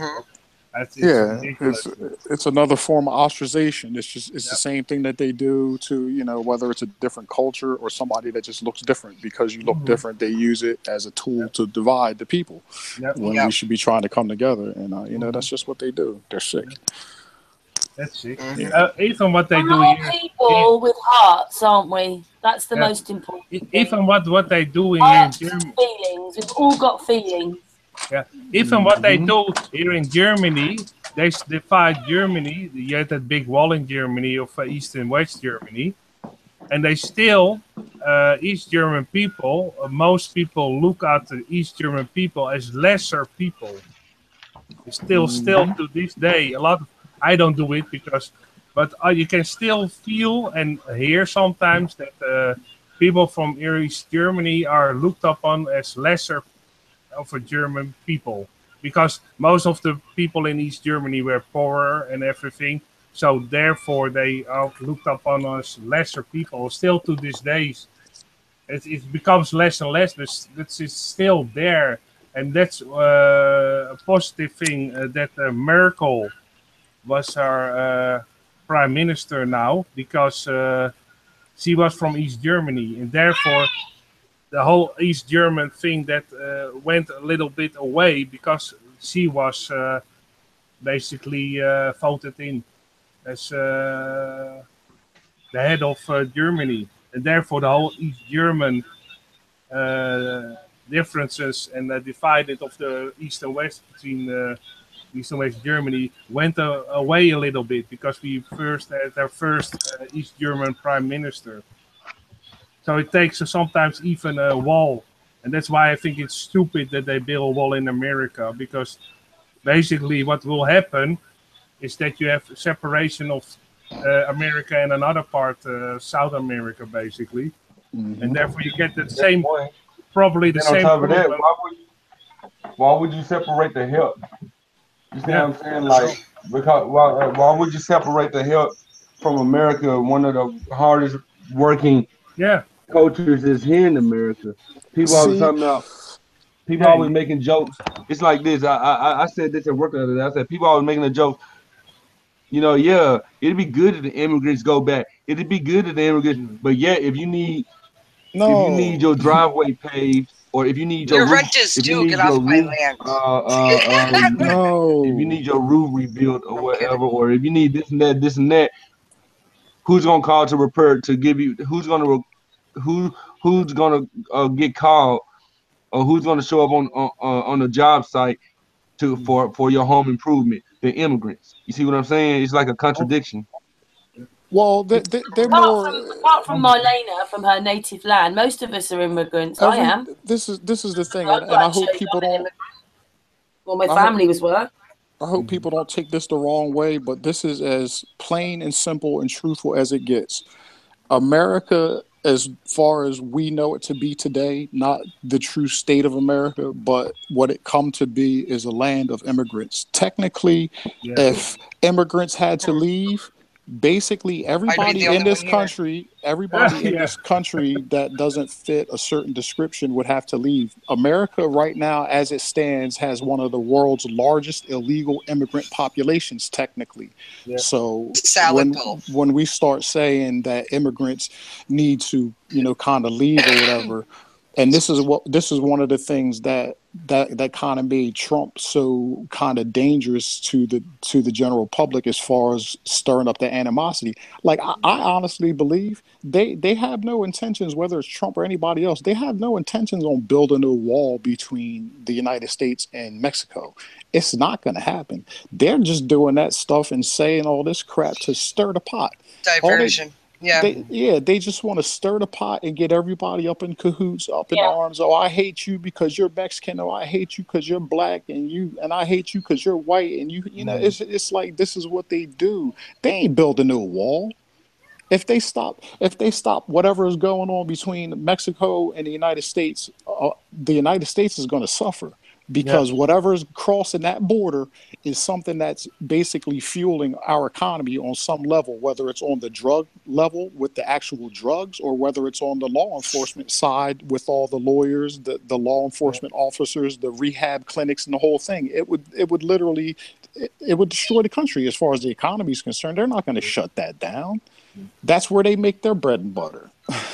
Yeah, you're absolutely right. Even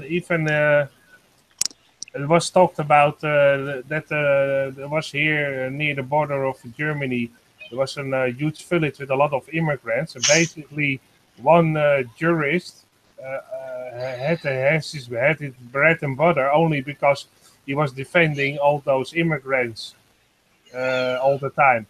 And when they went away, he was basically out of a job. Yeah, and you know what's funny about that? I want to say it was like maybe during the end of Clinton's term, possibly, or it might have been sometime. No, it was during Bush's term. I'm sorry. Well, anyway, they passed this some sort of whether it was a temporary law or whatever the case may be. They actually had like a temporary ban to some degree with these illegal immigrant type people where they were cracking down.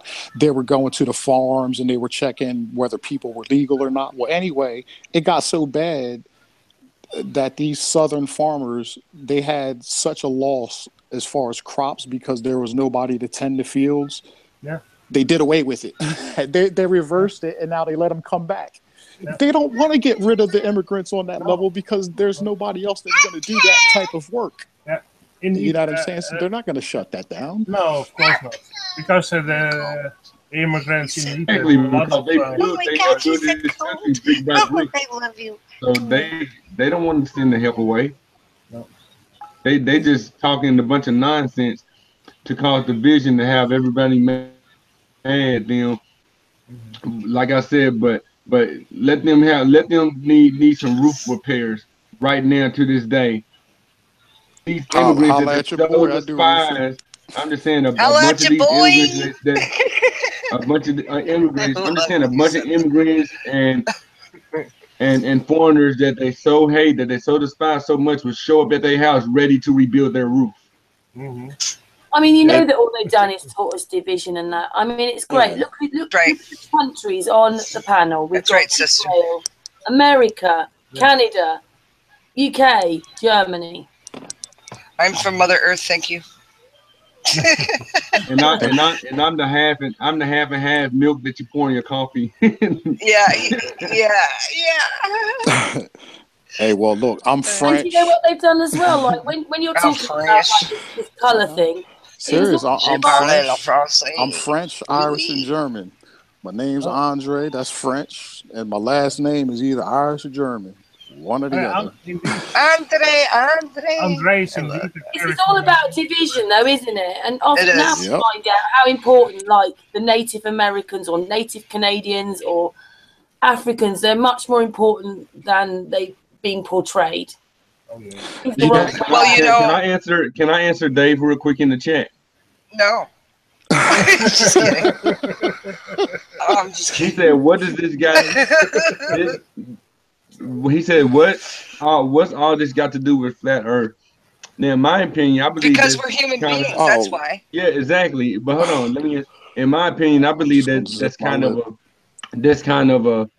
a biased question, because even though we're all flat Earth realists or whatever, we have diverse topics for the simple fact that every panel we join, whether it's here, whether it's Brother Sanchez, whether it's Dredge, whether it's mine, the panel is diverse. Mm-hmm. Yeah. It was Sassy or Vegan Warrior.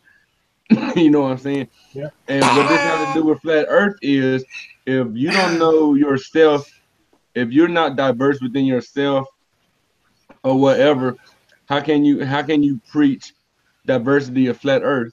Mm-hmm. Well, you also, what it shows about flat Earth is that it's not just one race that knows it. Even though I was born this way, and I'm a Native woman, I was born knowing the Earth is flat, knowing, not a belief. This is a knowing. We know. And this few weeks, what we're doing is we've been drawing our map. Because it is a time for everybody to have this specific map, right? But because I was born this way, it doesn't. If it was only Native people believe this as a belief or whatever, then there would be only Indians sitting here or Native people sitting here on this panel. So what this proves is it doesn't matter what color you are when you know the truth. Yeah, and not only that, and also, Yeah. if they divide the people and try to, because of they try to divide us and try to make us fight among themselves. Therefore, we can't do a lot of people can't do research and actually know about their history and know about the flat Earth. So that's why they always try to divide people. So and also divide religion and also try to give certain programming on the TV to divide people. So that's all a big diversion. So a lot of people are distracted by that, and therefore they don't look, don't not even have the time to look at the truth because they are distracted by a lot of other things. That's what they try to do. So therefore, it's very good to talk about all kinds of culture because we can learn from other cultures. We're all pieces of that puzzle. We had that in a hangout with you, Marlena. Basically, somebody was talking about, I think, his culture of the Islam, and it was missing a part of his knowledge, and Marlena had that part of her knowledge in her culture. So therefore, the Native American culture was telling almost the same story, only adding something in a different way. Basically on the same story of the Islam, and therefore he could understand better his culture and also what certain things meant. So therefore, it was, because Marlena explained her part of her culture to somebody who was brought up in the Islam religion, you're right. He couldn't understand better his religion because a lot of religion and cultures have the same stories, same only teaching. they are It's the same told in a different way. Yeah. Same teaching, but we just have different names for them because we didn't all speak the same language. And I thought it was beautiful because he was very glad that you told that part of the story. So therefore he could understand better his teachings. Nice. I thought it was beautiful. You remember it probably when it went down. Yeah. Completed it for him. Yeah, you completed. Because he was basically asking Marlena, I'm missing part of my story.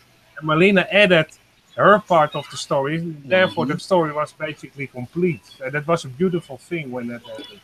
Yeah. And just real quick to add on top of all this, and Marlena actually posted a picture in the back chat that kind of, it's like a map, and then I also posted a picture, which is actually it's the center of the Earth. Right, it's Mayan. I believe it's Mayan, or it might be Incan, one or the other. I can't remember. But anyway, well, we're all cut from the same cloth, right?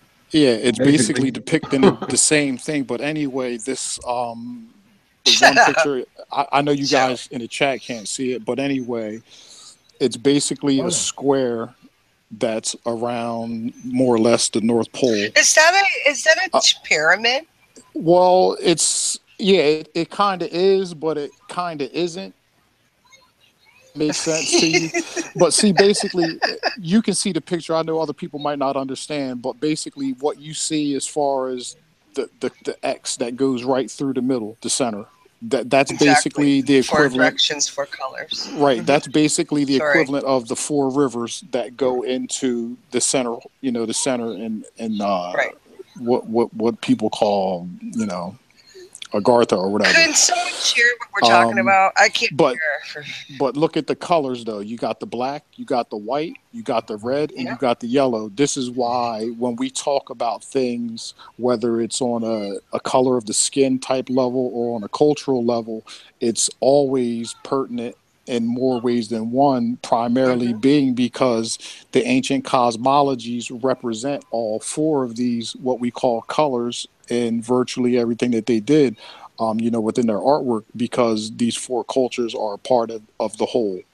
One culture is not better than the other. One culture isn't inferior. One is not superior.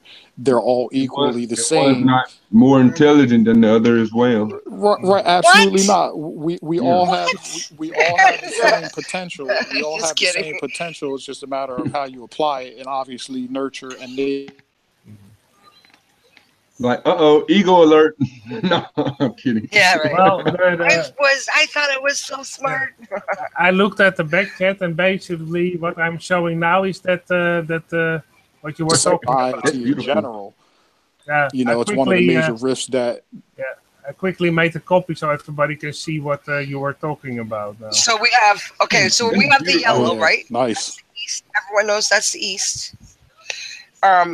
They would automatically think that red represents the fire, but it isn't. It's for us. Okay, I'll teach you guys real quick about the medicine wheel. We have the east, which is yellow, represents fire, yellow-skinned people, the dawn, the setting sun. The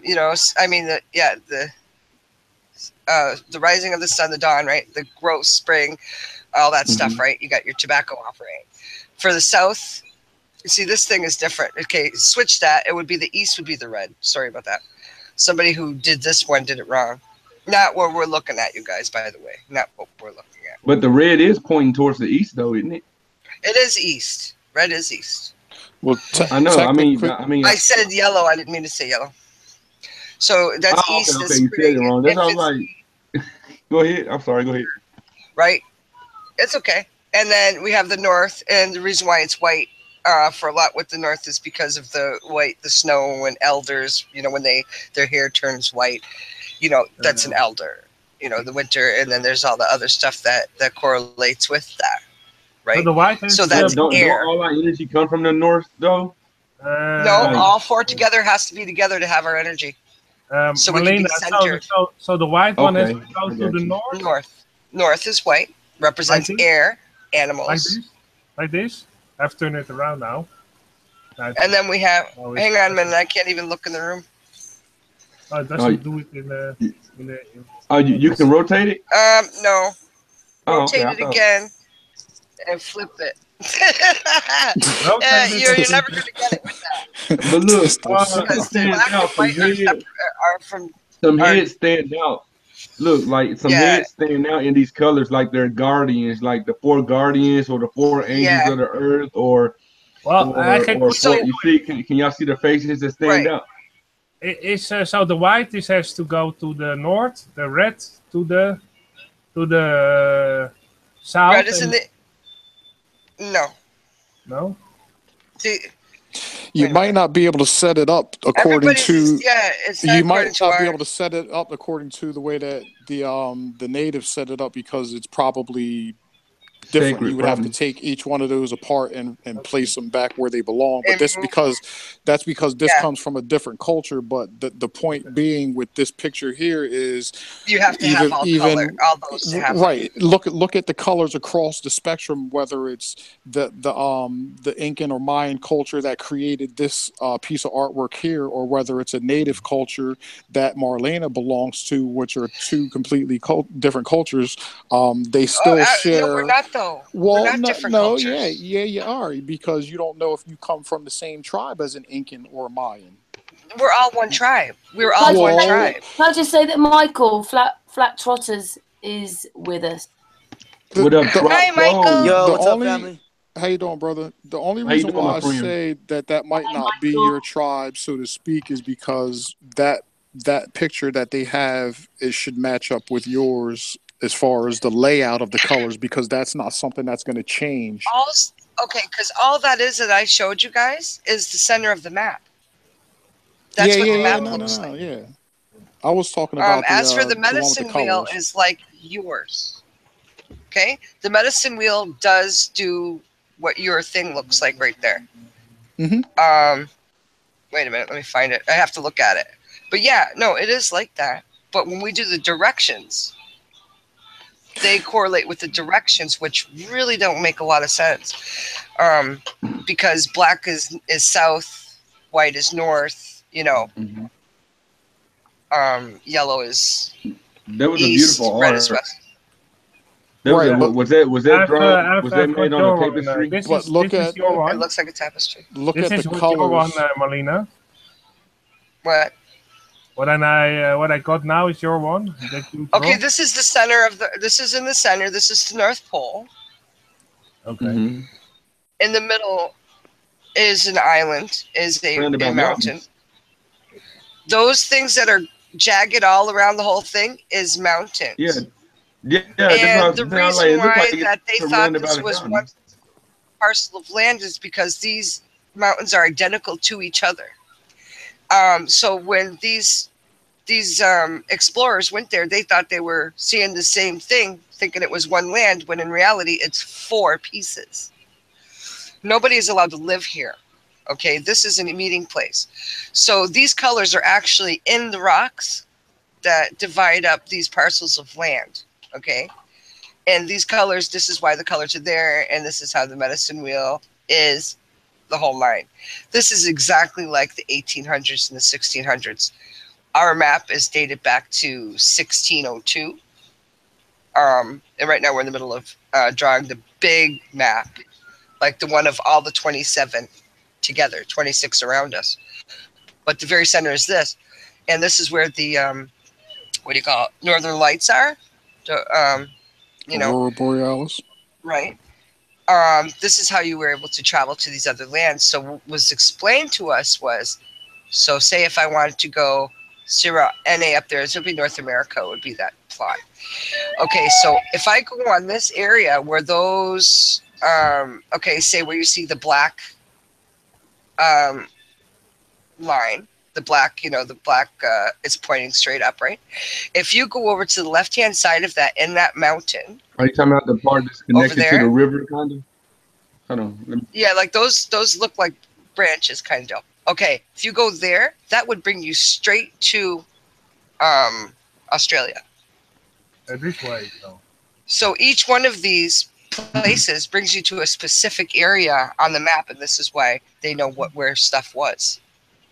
Just for you got north, so it's These are basically like north portals. mountains, east mountains, south and west mountains, but they all look right, identical, and these bring you almost to all like those the compass. Just for curiosity, maybe you already said it. What is that thing in the middle? It's a mountain. That's it's Mount supposed Meru. to be like, okay. Yeah. But I have a question. If the north is always the center, those mountains really can't be it's north, not south, north, east, though. west. Maybe We're calling it north. We're calling it north because that's what everyone will know where it is. We don't call it north. We call it the center. No, I know. And this I is know all that. I'm talking about the center. The center is actually the north. What you're talking about? I'm talking about as far as the mountains. I'm talking about as far as the mountains is branched out in 4 sections. Mm-hmm. How about? It's like they actually, instead of north, south, east, west to the mountain section, it looks like it's really just east and west, because you got one set of mountains, you got one group of mountains that's acting as this the was a east rough on sketch, the by the way. I was only doing it quick to when I was showing Glow something today. So well, I think it still looks beautiful. yeah. I mean, that is beautiful. You're silly. Yeah. It is beautiful. But what I'm saying is like you got, it's like you got one set of mountains that's acting as the east quadrant on the compass, and then you got the other 2 sets of mountains that's acting like the west, the north got that one mountain in it right there dead in the center. That's what I was saying. So now, if you see a certain and you know, I'll just, I mean, the other picture that I put up there of the circle with the little lines on it, it's above that one. Artists, above that one, you'll see a circle with squiggly lines. Okay, this symbol you guys will see in almost every native culture. every native hieroglyphs, pictograms. And if you notice, it's exactly what the center of this looks like. And a lot of times people were believing that this was a symbol for the sun, but in reality, it's not. It's a symbol for the middle of our center. Is that one that is basically drawn in green? You're so silly. Get out of here. Marlena, I got you. I got you, artist. I'm gonna give you some teamwork on here. Okay, there's a circle with little squiggles on it. You know that a lot of flat earthers will actually talk about a map that looks like that anyway. Yeah, a lot of them do because they know. I put it back. I put another one, the same exact one. But yeah, you guys, all this. Just really quick. I heard that Mount Meru was also one of them Titan trees at one point. And it was cut down. How does that fit into your story, into your culture, Marlena? Was that once a giant tree, the tree of life? And there was giants once upon a time. I find that very interesting. I'll bring that up tomorrow because we have we're still doing our sacred teachings this year. Okay. One more. So artists, I just posted that same one again. It's a circle with squiggly lines. I've seen north south. I drew it real quick for you guys. So yeah, I'm sharing my screen with the other one you drew. Oh, good. Okay, yeah. Just on present artists. Artists, we've got it. I'll just on present artists because I'm presenting. Jamaican. I'll do. So you guys will see this symbol, even without those little roots looking thing. When they try to decipher our stuff, they always write this as the sun, where it's not. It's the center. So this represents spirit, like they'll use it as spirit, like the spirit of Mother Earth, whatever, is in the center, just like our spirit and everything is in our center of our body, right? So anyway, people used to get this wrong and say this was the sun, because it's not. But this is, if you look, that is the center. This is the North Pole, what we would call the North Pole. But I'm sure you guys all seen this. This is neat right here because it also looks like something is pulling on the center. Yeah. I mean, I'm just talking about like some type of energy force that's pulling towards the center, or it could be the center is actually releasing some type of energy force. Well, it is. It's the Northern Lights. It is. It's the Northern Lights. And this is the way they were able to travel. They still do travel that way. They travel, and I think that the powers that be now are using that for travel. And I really do, because why else would that be a no-fly zone now? The Northern Lights, there are. Oh yeah, they hiding something. They hiding something, of course. But anyway, they don't want you to see something. That gives off the Northern Lights, and if no one ever seen them, look them up and see what I'm talking about, because they are beautiful. We see them here; they're just beautiful, and they do go in these directions when you look at them. They're like a big wall of beautiful light, and that's the way they used to travel to all these other continents, and not just ours in the area that they allow people to see on our map, but all the other 26 around us. So, but yeah, this is the center. This is the North Pole. In the very middle would be Mount Meru. But like I said, everybody thought this symbol represented the sun because they seen it represented energy. No, it was the spirit and the energy of Mother Earth, where we, are. So that's her center. You know what I mean?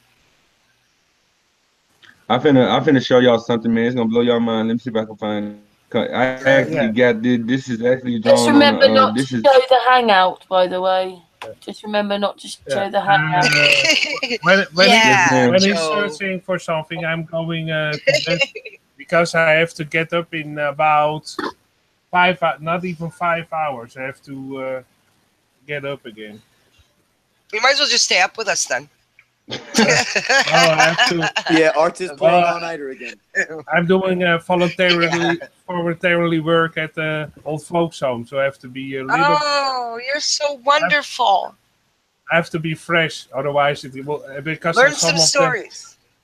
Because get us some stories, artists. I basically I love listening to them. Yeah, I know a guy there that was a Freemason, so that's interesting. Wow. Well, darn. I will talk You almost about made me his choke. stories another time.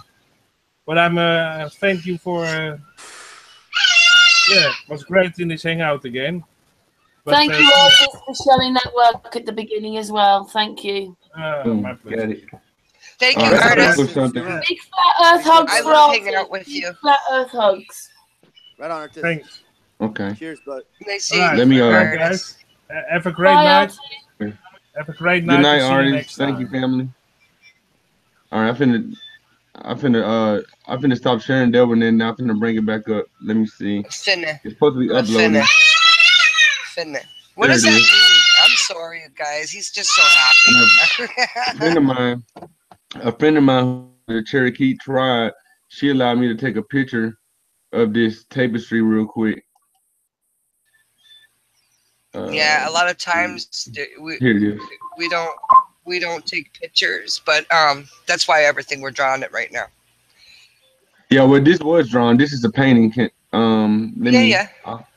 I'm just telling people who don't understand that. How come there's a lot of pictures during ceremonies? Well, we don't do that.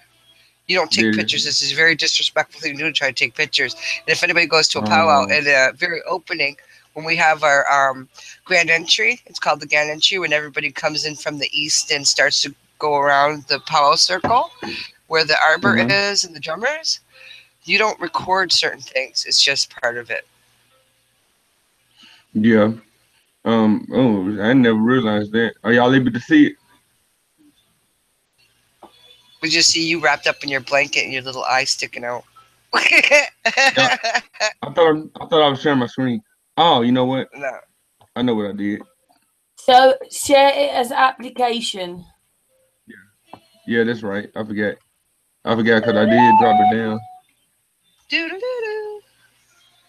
I'm not trying not to show the hangout. Karen, did I go through the teachings too quickly? Yeah, maybe a little bit. Okay. I mean, you can talk about it a little bit more. There it is. Can y'all see it? Wait a minute. We'll just do this picture. We just got your icon. Malalinguist. Really? Malalinguist. I said, thank you, son. It's Willalin. Gwis is son. Willalin is thank you. Oh, it's quite a nice piggy. That's so nice. I might have that same blanket. That's a rug, right? No, it's a tapestry. It was drawn on a tapestry. A tapestry. I might have that same picture. You got that? Yeah, what you call it near the mountain? It was passed down. Mount Meru. It was passed down, and she even had something like this, made in beads or whatever. Mm-hmm. And it had 12 different colors on it. What's that up there in the left-hand corner? What kind of bird is that? What's that? Under the moon. What is that? Or does the moon have wings? That's questionable. I thought it was, at first I thought it was making a Bible reference as Lucifer getting cast down by lightning through the dome. Well, when you look at the wing, that's an eagle's wing. Because the eagle's wings, for anybody that don't know this, the eagle, when it flies, the end of an eagle's thing looks like hands, whereas other birds are angled. The end of their wings, their tips are angled like an airplane. Eagles isn't. It looks like outstretched fingers.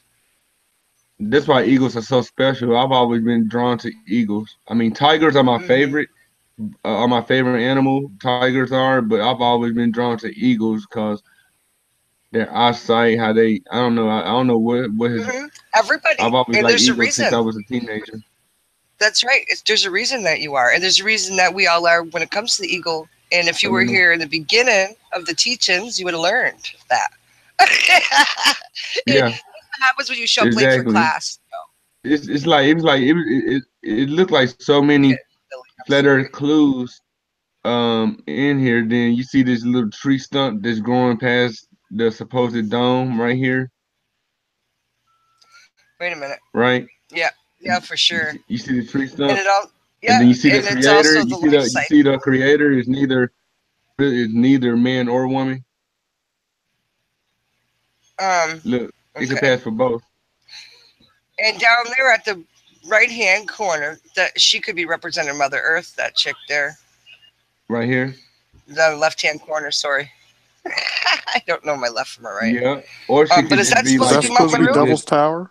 I was just gonna say, or Devil's Tower. You took the words right out of Doesn't my it seem mouth. that way? And Okay. then look. And then look at all these think, spirits within the wall, within the earth.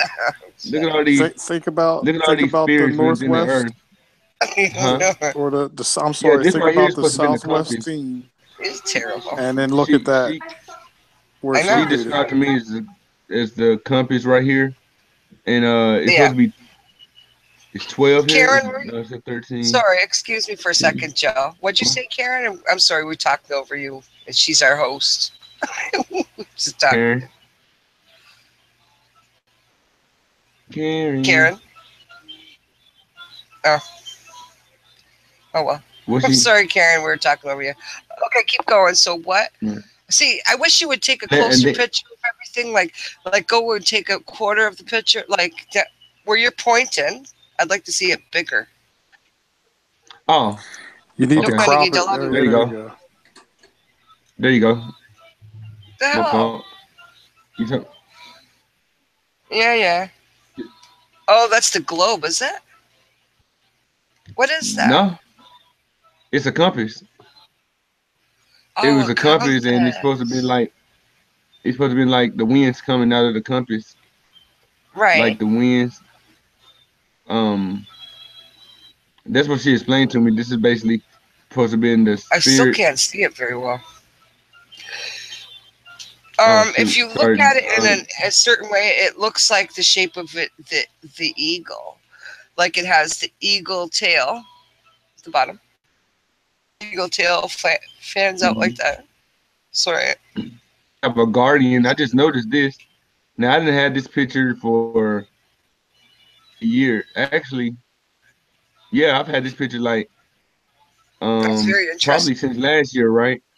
And I just now noticed this. When I zoom in, I notice this guardian right here. You see Joe, the little when you get ninja a looking chance, guy? yeah, when you get a chance, can you send me that? Yeah, you can download it. You can gotta go into the Hangout and then just save the picture to your I didn't know you device. put it there. Okay, cool. Thank you. I Yeah, appreciate it's in the Hangout. It's in the Hangout. That's how I was able to share it, because I had to use my phone I had to take it from my phone because I got the picture in my phone. I had to put from my phone to the Hangout. But then look at these horses. I'm still look around this on the right hand side. On the right hand side, that is Glooskap. No, on the right hand side on the edge. This cat looking figure right here. Yep, that's Glooskap, which was the original one that came here. I did that story before. No, not over there. I'm talking about along the trim. There's a dude that he's holding a feather, eagle feather. All the way on your right hand side. On your right hand side. Yeah, over there. Yeah, I'm on my right. Okay, up. Up. Let me see. Okay, to the right. Not where the horse red and dark. Go back there. Okay, see where that brown horse is? I got you. Right here. Right there. That right there is the same way we depict Glooskap. This is a dancer, this guy here. And he's holding that eagle feather, but he's the original. Like when I do the creation story, he's the Glooskap guy I was talking to you guys about. That's exactly what she said. That they was a dancer. Yeah. He was a giant. He was the bringer of the light. It kind of looks similar to what Brother Sanchez be presenting. Yep. From the Egyptians, with the hands up. Yeah. You see that with the hands up, and you know you got six. You got six. No, it's at 5. I'm sorry, it's only 5. So I don't know. But the way he shaped and stuff is the same as Glooskap. The one that God brought here first. The one that had to go learn about all the animals and plants and trees and name everything. He's the one that had to name everything, was Glooskap. And then he had to teach, like when all of the spirits or souls, whatever, were brought here through electricity, through lightning. when they were sent to all these different places on the plane, which is beyond what we know right here, this area, they all had to learn this stuff by Glooskap, like learn about what fish do, what you use them for, all the animals. So maybe sometime, Karen, I could do the creation story. Oh, no, we did the creation story before here, right? Here, If you guys go back a couple shows ago, you'll see. Let me see. I got another one where you actually can see what's on the other trim.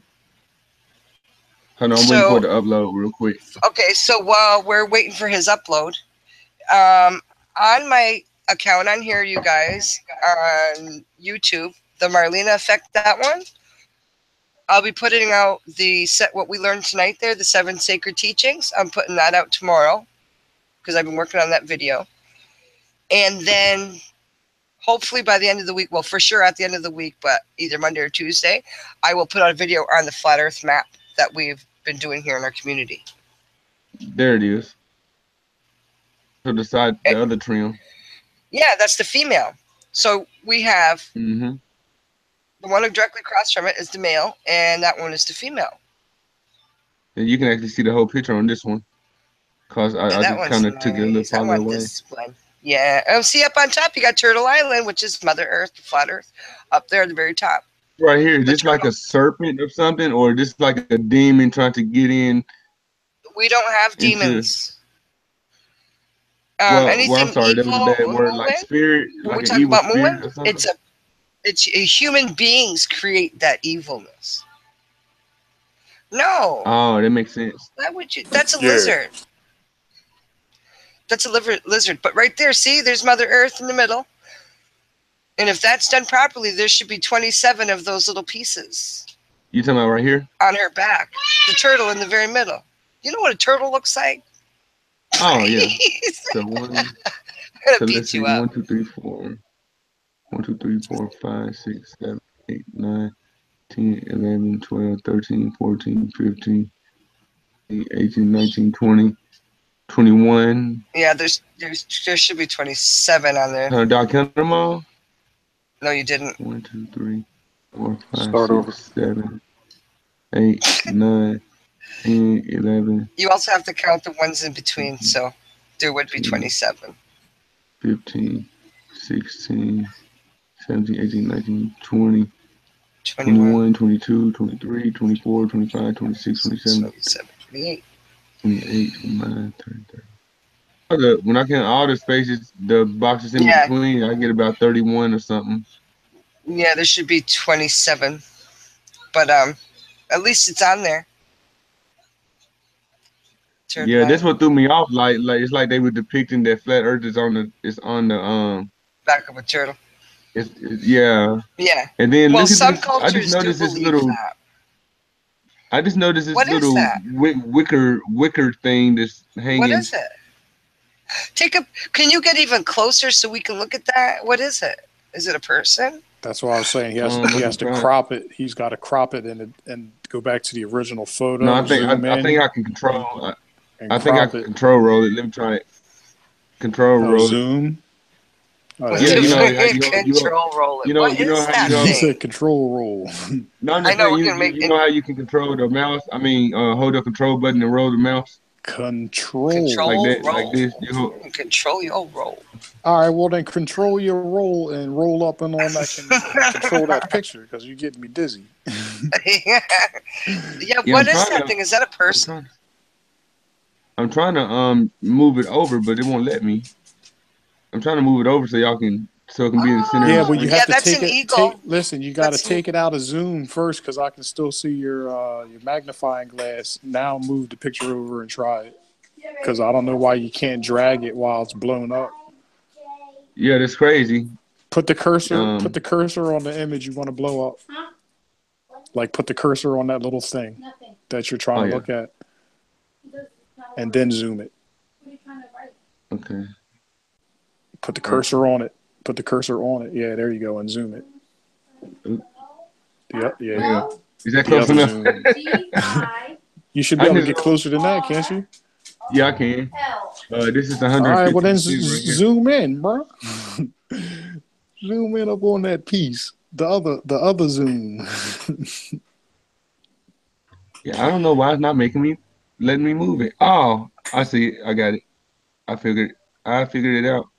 See, I told you I'm a computer geek, man. I figured stuff out quickly. There you go. Now I'm zooming some more. Now bring it down. Roll it down. Boom. How's There that? you go. Go ahead. I'm finna wash my dishes real quick, but I definitely we need to figure out. Yeah, What is that? It almost looks like a voodoo is that doll. another guardian? Yeah, I mean, it looks like. Is that a dagger? Look, it kind of looks like a sword. Look. Marlena recognise what that is. What is that, Marlena? It kind of looks like a sword, but I know I'm pretty sure I'm wrong. See, we're losing something. Faces. You can see other faces within the sword. Can you zoom in a little bit more, Jamaican? Marley, is she there? Can you zoom in anymore, Titan? Yeah, I got you. All right, this is 400% right here. Oh, it slightly makes it blurry, doesn't it? Yeah, we kind of lose the resolution. Huh. What about now? I mean, that's pretty good because if you go in any further, it just kind of like destroys the image. Yeah, it breaks the pixels up where you can't. And that's at the top of that mound. What? Don't it kind of favor a sword? Because look right here, look at the butt of the sword, right? And look at the handle right here, right? And then this right here look like it's where it's sheathed at. Sheathed.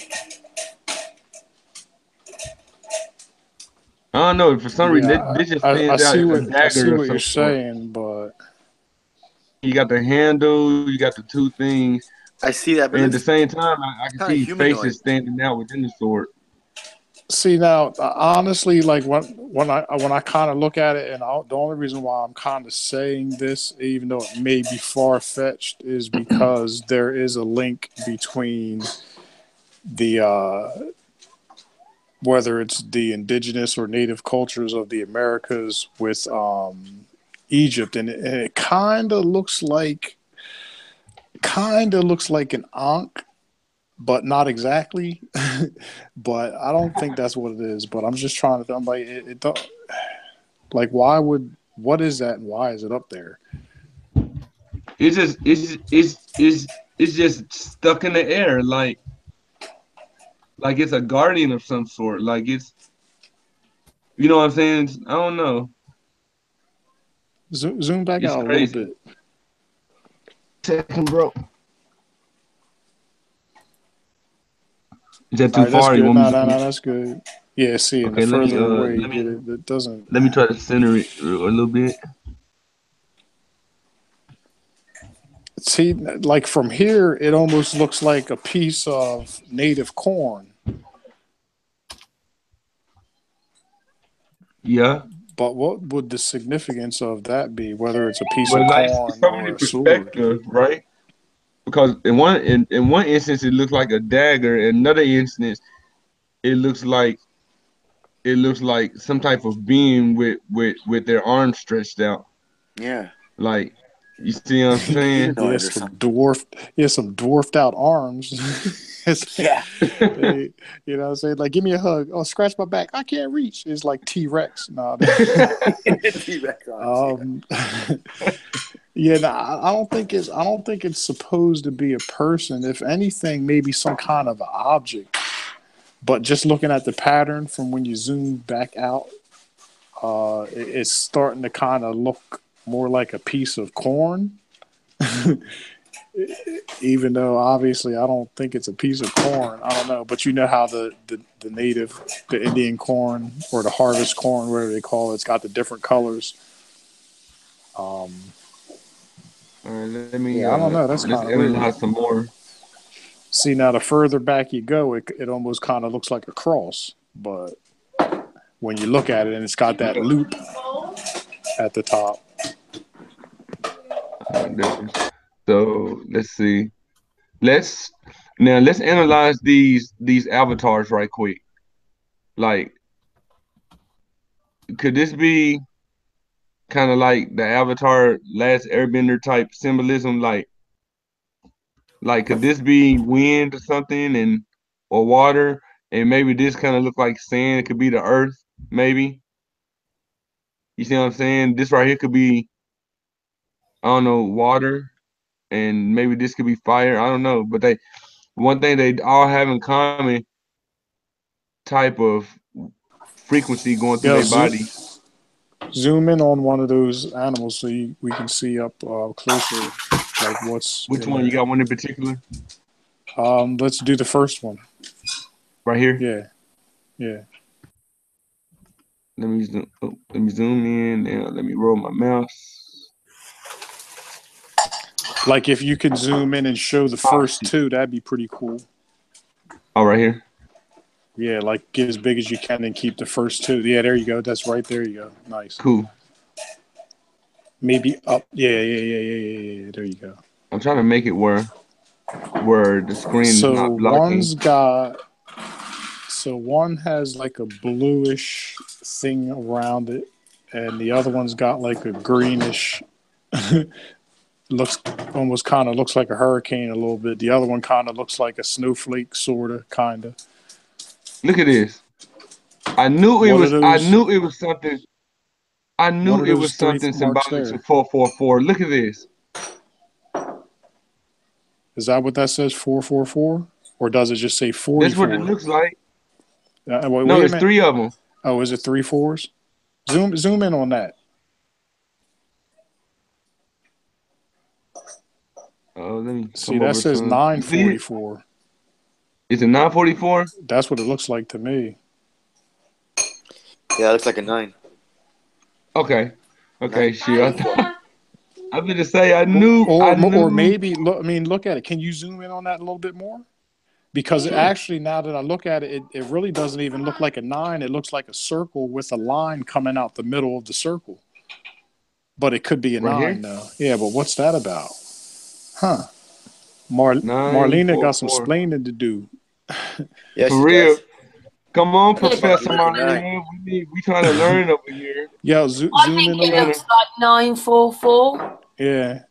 Zoom in on to the next two. Let's see what they got. You talking about the 2 on the right? Yeah, the 2 on the right. Yeah.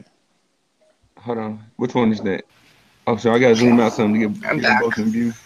Yeah, Marlena, you got some explaining, so maybe you can help us out a little bit. Sure. Go back to look now. That one's got 4. Zoom in on that one right there. What's that? Sorry. The third one from the left. Which one? You might as well zoom on that one first. Brother. Zoom on that one first. With the 9. Yeah, I'm trying to roll over. Can I? Do you, Marlena? Do you have any idea what those numbers represent? Right here. Like on that wolf, it looks like 944. It should be a 444 as a representing angels. Is it 444? It should be 444. Okay, so then it is 3 4s. That number been stuck in my head for weeks now. When I was even born at 444 in the morning. What does that mean? It's so what's up with that? Though. It's a representing the angels. So between and especially where that's showing on the dome, it would be there at that point. It would be in that area. The dimension above between us and the Creator would be, the angels. But yeah, a 444 is very significant for me. What's wrong? I told you, man, Marlena, that number been stuck in my head for weeks now. I just couldn't figure out where to place it at. I was like, what? Stuck in my head because, like I said, not to promote this guy, but Jay-Z's latest album is 444, and I knew that he was trying to say something within it. You know what I'm saying? Is it 444 or 44? 444. That's the name of his album. Okay. And I was like, he's trying to say something, but he's not actually coming out and saying it. I was like, 444 is some type of sacred number that he knows about, but he's not gonna he's not gonna come out and really. And then now I kind of figured out. Not saying that he was saying to present exactly what how Marlena put it. But I'm just saying, just the number alone has some type of symbolic to it. That's why I was drawn to it. Spirituality. A lot of people, it's a big significance. And a lot of them 444, and I was born at 444 in the morning, and I've always been 444 all my life. It's nuts. Now let's analyze these other two wolves over here. Like real quick, when you left, Marlena, I was looking at this right here.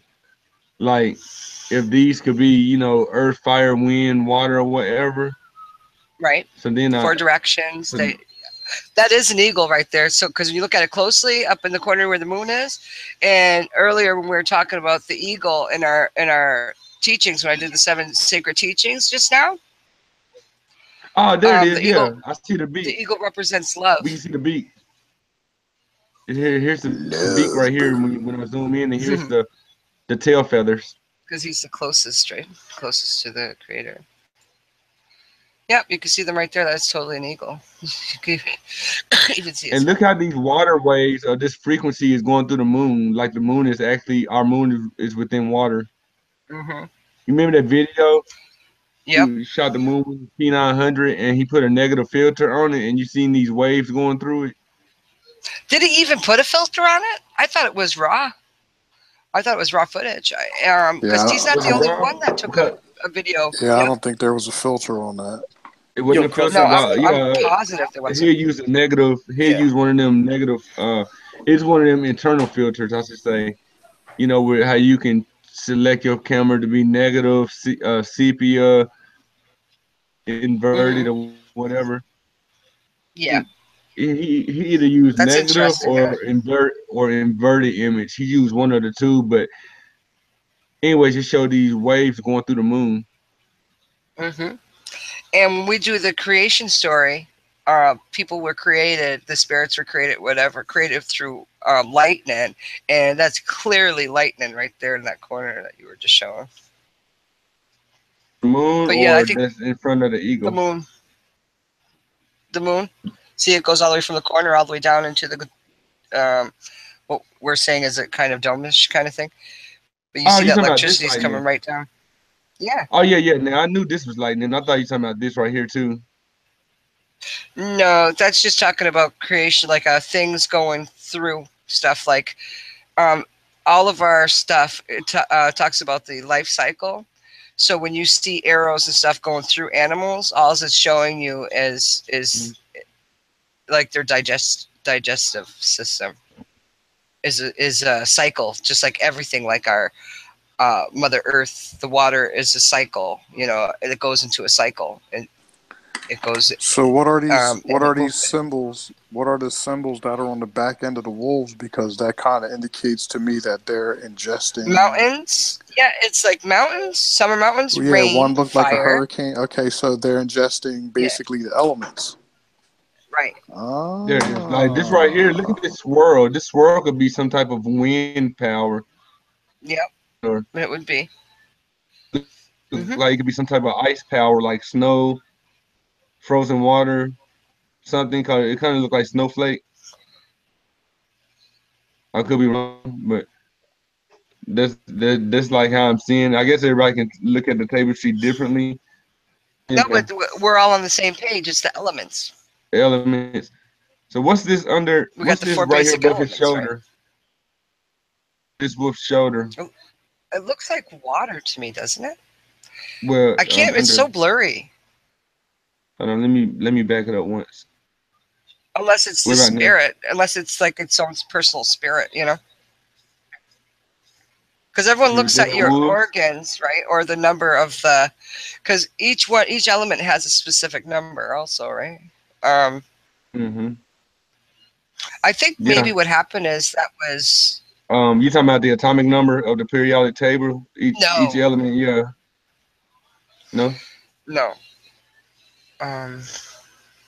Probably a number that's more in line with numerology than the periodic table. Yeah. Yeah. Oh, exactly. But see, I think everything got its own number. I mean, Yeah. including Oh, people, yeah. everything got its own number. Well, Yeah.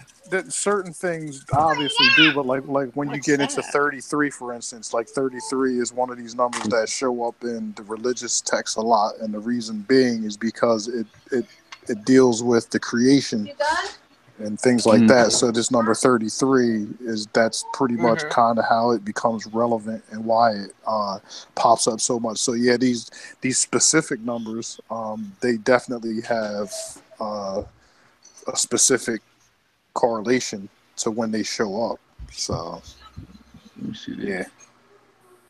I love that. It was so pretty. Thank you.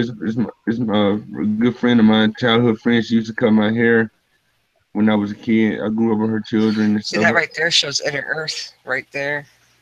Yeah, that's why I was trying to zoom in on it. See, it looks to me as if there's two suns. You know, since there's the dark and then the light sun. And then below that is the buffalo. Oh, I see which we it, talked about earlier. The buffalo. This right here looks as similar to that model that what was dude's name? Mark Dre. What was dude's name?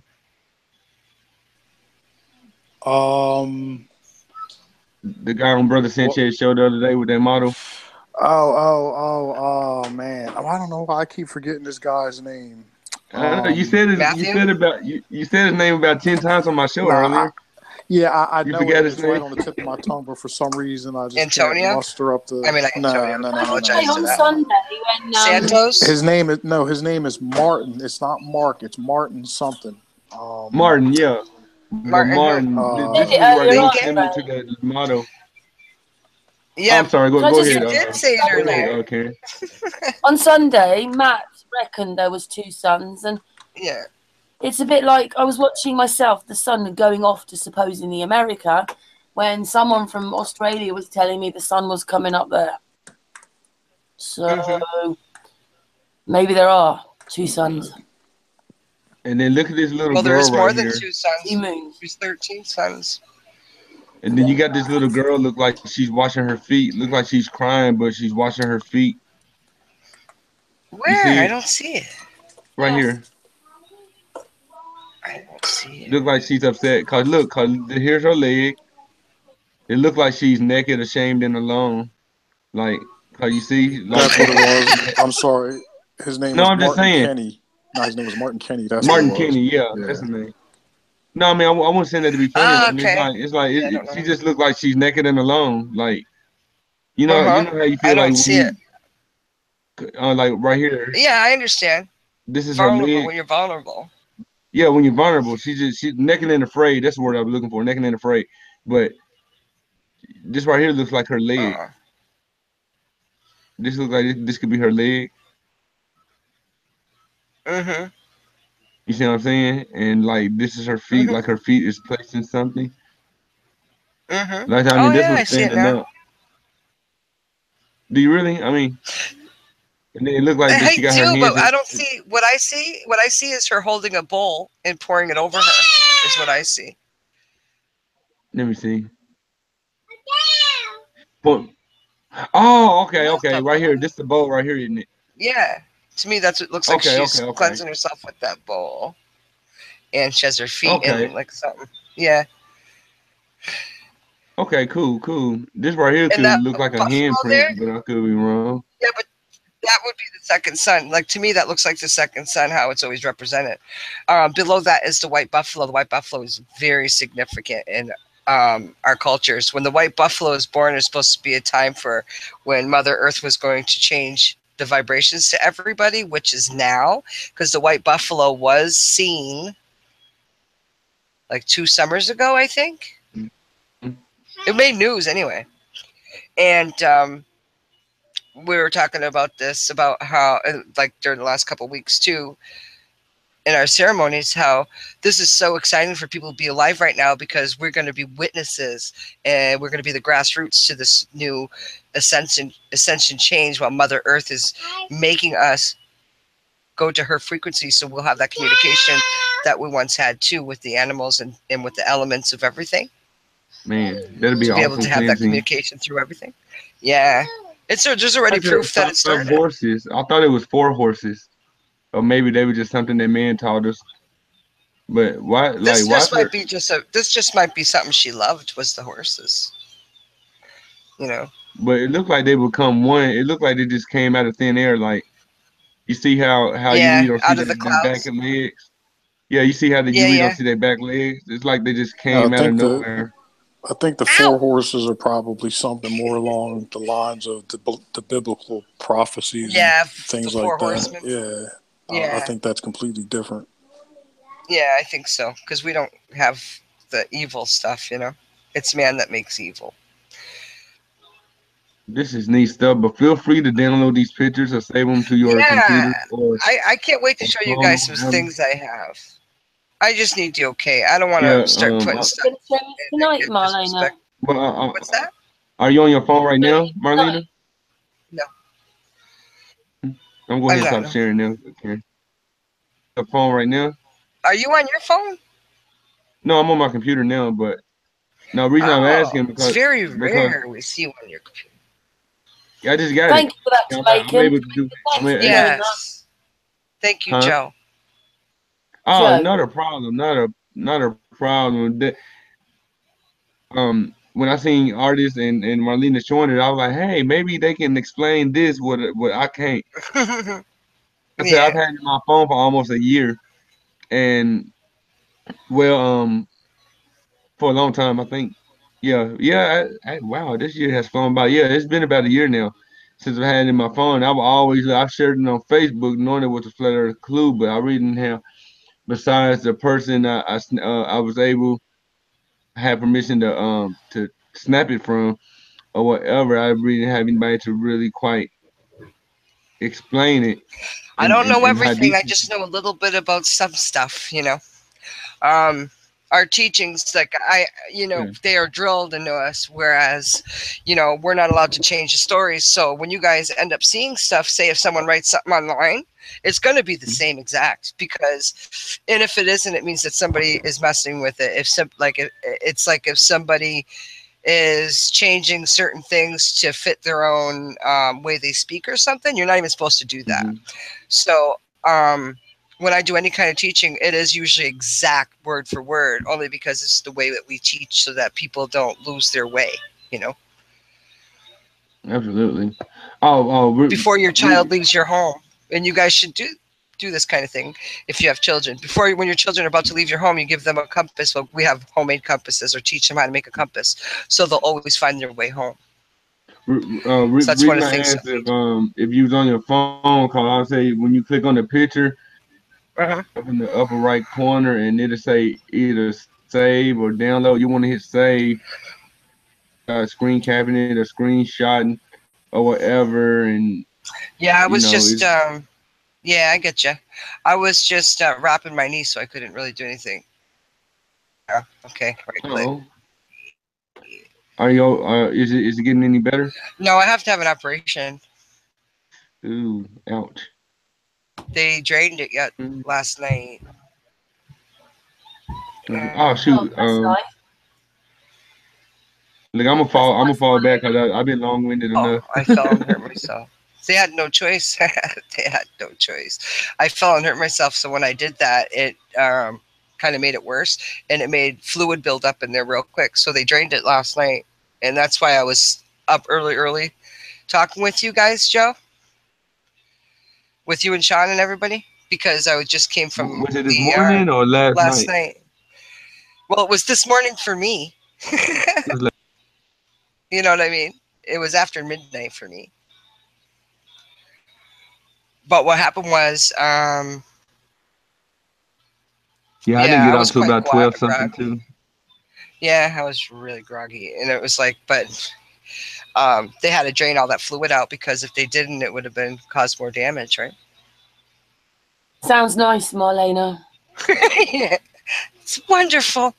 Oh God! And all these people are like, well, if you're a healer, can't you heal yourself? It's like, oh my God, you kidding me? It doesn't work on yourself, though, does it? It only works. I can't work on myself. I need somebody else to come here and work on me. I got a nice circular saw. I got a cordless drill. Oh shit! You're so Well, you know what? No, if I didn't take care of it, that would happen that way. No, I'm just I mean, I'm really not taking. I don't mean That's that. okay. I'm just being, I'm used to it. I'm used to you being like that. All right, I'm going to go on mute. It's not much fun getting old, is it? As you get older, all these things start happening. Well, it's not from getting old. What happened was when I was in gymnastics, right? I had chipped a bone, and that piece of bone made its way underneath my kneecap, and it didn't do that until like a few months ago. And I didn't take care of it when I should have. So what happened was the nerves started to grow around it, and now it's like holding on to it, like as if you clasp something in your fist. That's how it's holding on to it. So the sharp part of it kept rubbing back and forth behind my kneecap, my patella, and it started to crack it because it just kept wearing. It hurts, right? But you know, I wasn't paying attention. They kept telling me take time off and you know, don't stay on my knee. And if you know anything about flying, if anybody knows anything about flying, we use our legs a lot, you know, for banking and stuff, and for our rudder and for stopping. So I couldn't take that time. Plus, I'm busy all the time. So I learned my lesson now. When the doctor tells you, a good doctor, mind you, tells you to take it easy, take it easy. Now I'm paying for it. So yesterday when I fell, it completely cracked. So they couldn't really do much besides set it and drain that fluid out. So after that, They Ron peeled you. Set it and forget it. Yeah, yeah, yeah. So yeah, surgery soon. Bet you'll listen next time. There ain't gonna be next time. I'm gonna be bionic woman. I'll be like Jamie Summers. What are they gonna give you a new kneecap or something? They have to, because like this one cracked. Yeah, every time you walk, you're gonna hear that sound. It's gonna be like. Yeah. You're not paid, Marlene. Yo, Dre. Yeah, Transhumanization, right, Dre? Huh? Transhumanization. Yeah, exactly. Marlena. Of all people, Marlena. I know, right? Part cyborg. Oh, you guys are horrible. $6 million Marlena. $6 million. I can take my own pain away, right? But when I do it, it's like it takes up a lot of energy to do it, and then I get very tired. But yeah, anybody can take their own pain away. I build up the energy ball in my midsection, and I just keep pushing it down to my knee. And it does take the pain away, but you have to be constantly thinking and doing it. It's difficult to do that, you know, on a constant level. But I do it as long as I can anyway. But if anybody wants to do something like that, to build up your energy, to heal, or to take a pain away, it's like you start to feel it. Like you start feeling this feeling in the middle of your stomach, and you just keep making it bigger by... I can't explain how to actually do it. It's like a feeling, like a tickle. And then an easy way to do it is to do the energy ball in your hands. So you bring your hands about an inch apart from each other, and you just like make a circular motion with your hands, and you'll start feeling it. You'll start feeling this, like there's something between your hands besides, you know, air. And then you'll start feeling kind of like a heartbeat. So when you start feeling that pulsing, you bring them out just a little bit more, like about an inch. And then you do that same thing again until, let me first say, before you start, you rub your hands together till they're hot, because you are building up an energy and a static. So then when you get to where it's about... Mr. Miyagi style, right? Oh, yeah, pretty much. So then when you get to about when it's less than a foot apart, you'll start feeling a ball. And if anybody that's ever done Tai Chi, it's the same thing. You're building up your chi, right? So then what you do is when you start feeling it as a ball, so you make your hands go and say if you have a ball in your hands and you bring it towards you, you will actually feel this energy combining with the energy in your core. So once you feel that, you can start bringing it down to wherever the ache is, where the pain is. And it really seriously works. It goes away. But it takes a lot of focus, you know. But I do it. I've been doing that for my knee. It does take the pain away. But I do need something wicked strong. But I don't have anything strong. Weed works, I suppose. You know. How long are you going to have to wait for this operation then? It should be any time. I'm just waiting for a phone call, you know. Really? I'm just waiting. Yeah. And then I'll be laid up for 3 months, he said. And then it'll be constant. You'll be in hospital for a week, won't you? I don't know how long. Is that how long it will be? I don't know. You'll be in there for at least I'll bring my computer. I'll bring my computer. Oh. I'll make sure I stay with you. Yeah, it's going to suck. But you know what? I need it done. And he said it's going to feel like brand new. You know, he said it's an easy operation. People get it all the time. And I've talked to some of the women that were there that had their knee replaced or fixed. And they said it was the best thing that happened to them. I only ran into one woman that said, it's horror. Yeah, you'll always get one that goes through a bad. Any operation's horrible. Yeah, I don't want to be cut open, but it's either that or let my leg go dead, you know. I can't do that. Probably better if you have it done now than 10, 20 years. Well, my mistake, right, Karen, is when this first started, when I first started feeling uncomfortable, I should have got it taken care of then, and I didn't.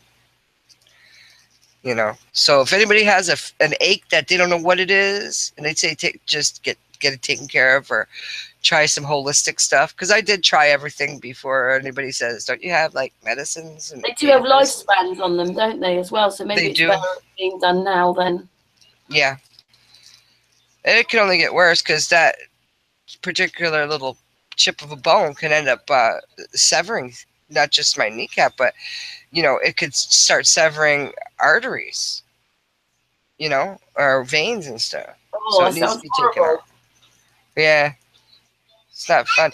If I didn't fall, I wouldn't have been, I mean, it would still be hurting, and I still would have to get an operation sooner or later. But if I didn't fall, it wouldn't have been like right now. So it was more like somebody made it happen. So I'd listen, you know what I mean? To get it done. Yeah. So.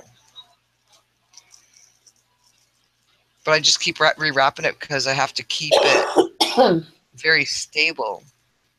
So every time I hop around, that I have to redo it, you know what I mean? Because it's like just the movement of hopping on the other leg. It's like push, you know what I mean? Like the pressure and stuff, the bandage starts moving down and all that stupid stuff.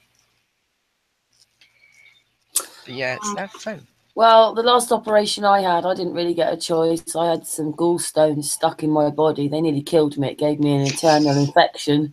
In my in the bile duct, there was a stone. So how do you feel? And how did you know? Like, what happened? You had severe pain? Is that how you found out? Because this is good for people to know this, because lately it must be something in the atmosphere. But you wouldn't believe how many people I know that it told me the same thing, Karen, that they got their gallbladders taken out because. You know what? For more sort of middle-aged people, it's the bigged operation they do now. Yeah, it's the most operation they do. More people have gallstones. But for me, I think I had about 5 attacks, but they thought it was a urine infection. But a couple of years ago, I just went like the color of an orange. My eyes were like that. I was in so much pain. Oh, my gosh. They did some tests. They were horrible.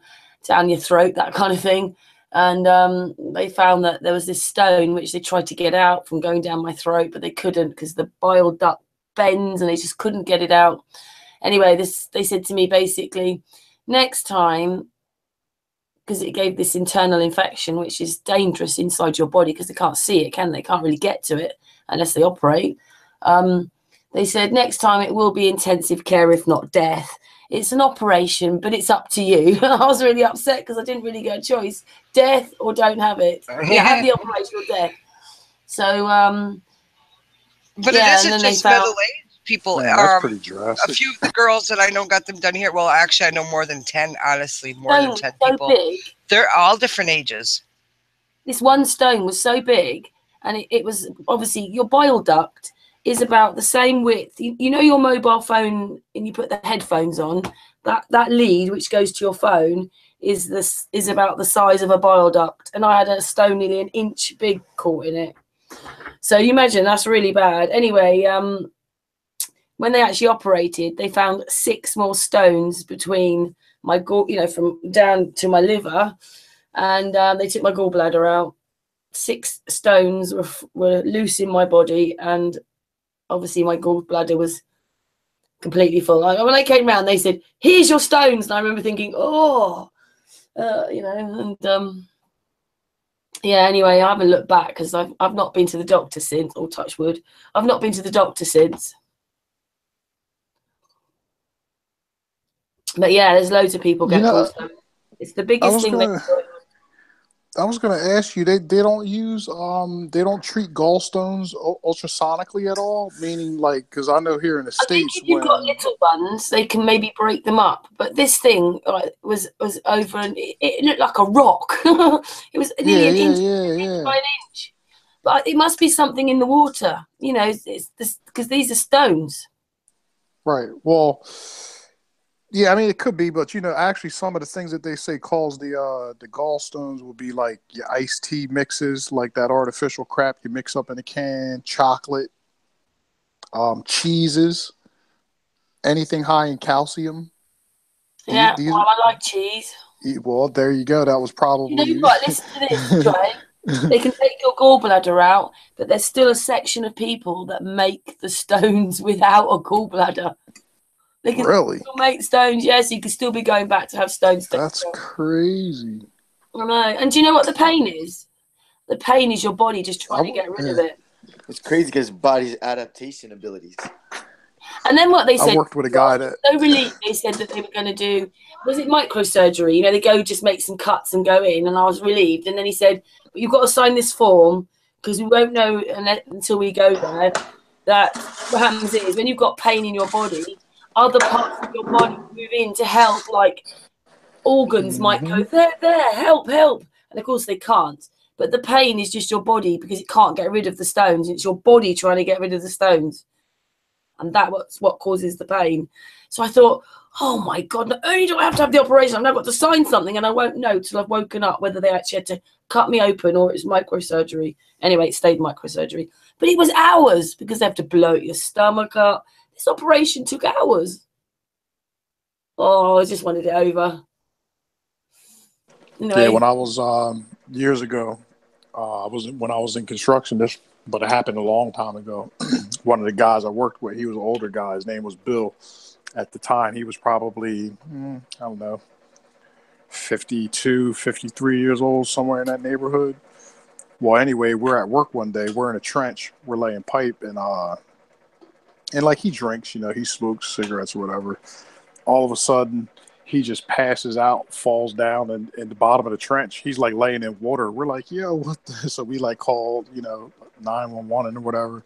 People came out, put him in the ambulance, took him away. Turns out he had a gallstone, and apparently it must have moved or shifted somewhere in his system. And he said what actually caused him to collapse was the pain was so intense, it literally basically knocked him out. He passed out right where he was because it was a shame. And then they took him in the hospital or whatever. They took it out, and that was pretty much the end of that. But yeah, he was in bad shape, and that's from a stone, and it wasn't even a big stone. Like he said, it might have been the size of not the size of a pea, but maybe a little bit bigger, smaller than a lima bean, but bigger than a pea. It made him pass out. They came. I was really hurting, and I decided to call an ambulance because I felt that much pain. But I remember they said, on 1 to 10, how bad's the pain? I knew if I said 10, I'd be admitted to hospital. I was going, 5. It was like childbirth pain. Yeah, I just from the stories I've heard, I just hope and pray I never get one. You know, that's it. Just definitely doesn't sound like something pleasant. But it's the biggest thing they treat people for is gallstones. So it's obviously something that's in the. I think is in because obviously lots of us drink water or tea and coffee. Yeah. It builds up like a pearl, hey? Builds up like a pearl, builds up. Same with kidney stones, they build up like a pearl. Mm-hmm. Next thing you know, you gotta. Oh, that's crazy. Mm-hmm. But it started in my 20s, you know. I remember my mother saying that I looked like I had gone green. You know, I was in that much pain. But then it would just pass. Oh, wow.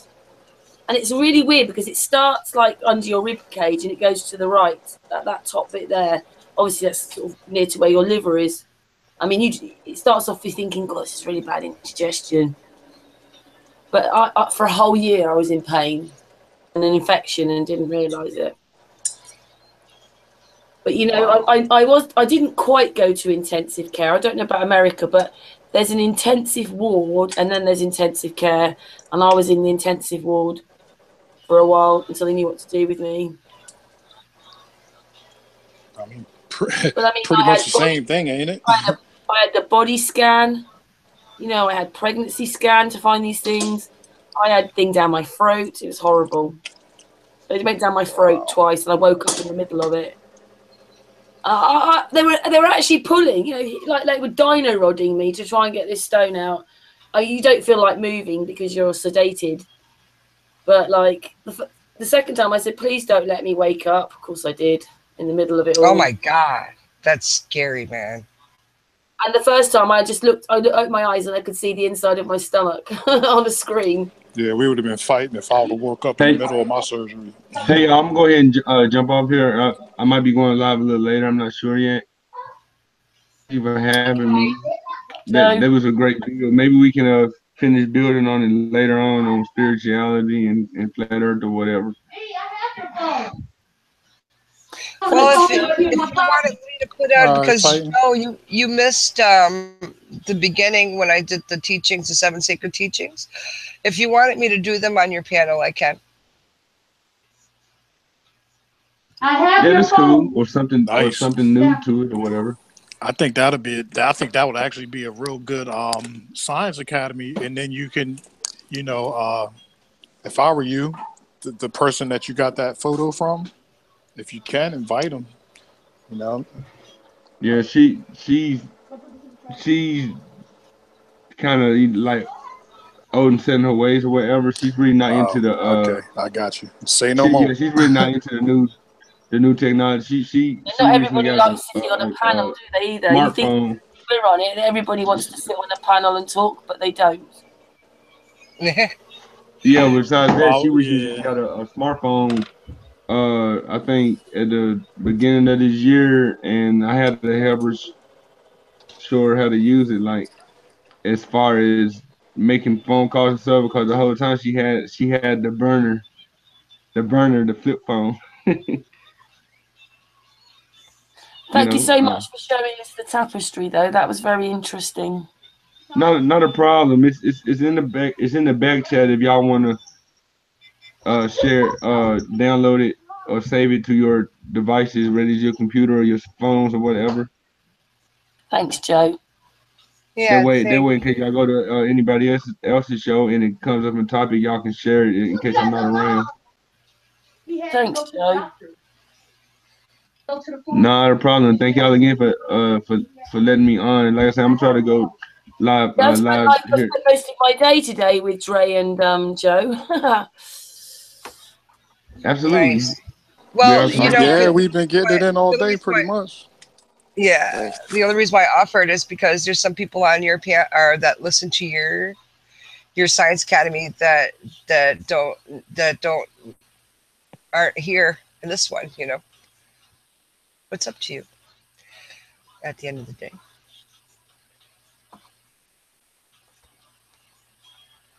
Like there's two separate audiences, kind of deal. Yeah. I don't know how you would apply this to science, though. I agree. I mean, everything was powerful. I'm going and jump off here, and I'll give y'all shortly.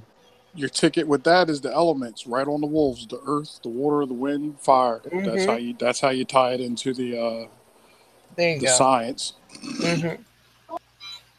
Yeah, science mixed with history, true history and true science. Yeah. And basically can observe. And the hidden, which we see now, because sometimes you wouldn't have seen half the things you see because you weren't looking or your eyes weren't open enough.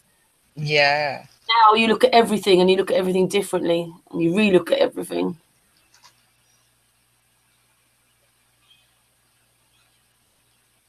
So, he's gone. Marlena, do you want to just talk a little bit more about spirituality? I mean, we have been going for 2 3/4 hours, so I know that you maybe want to go. Well, it's up to you, Karen. If you want to, it's up to you guys. Hey, real quick. I'm sorry, excuse me. Before you guys really get into it, I'm gonna drop off. I'm about to have me some dinner. And, Dre, Thursday, the Lumen Project. I will send you the link. Yes. Can I have an invite to that too, Karen, please? I got to know what this stuff is.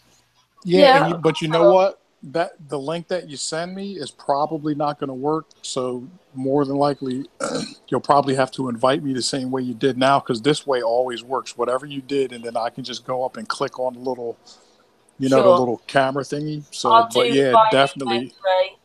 And I'm there, definitely, and I appreciate it. Cool.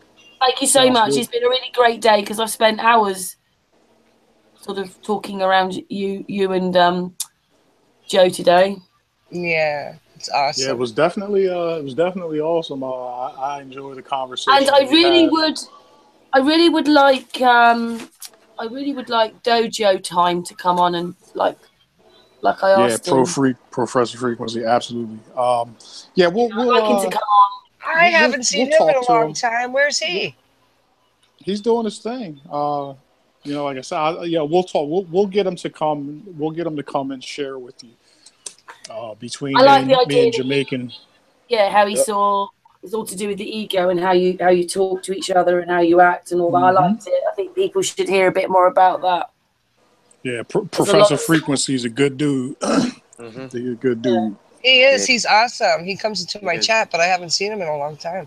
Yeah, I really like. Well, I liked everybody, but he was talking more because obviously my phone ran out for a bit, didn't it?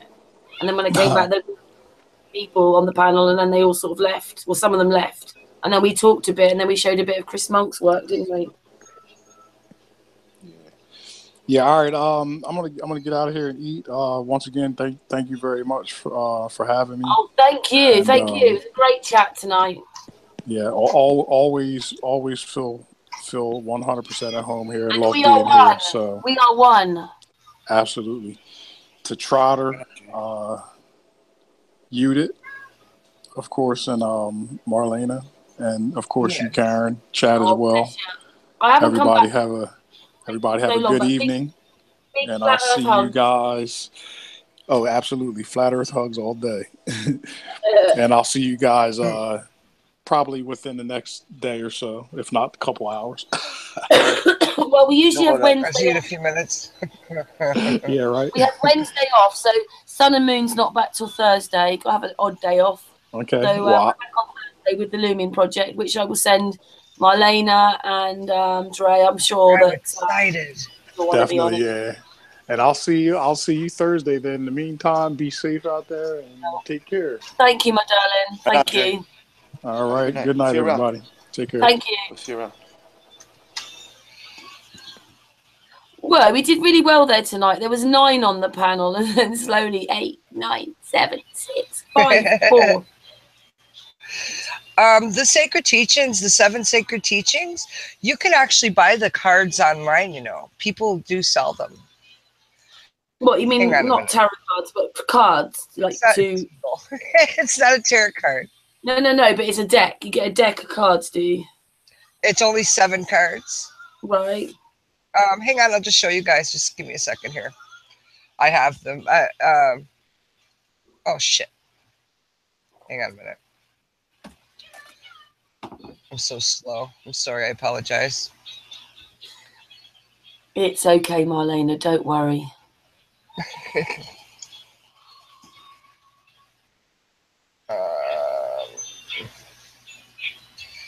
Yeah, it's a little bit of pain. Okay, let me share my screen. You doing this on your phone? I'm doing it on my computer so I could show you guys. Right. No.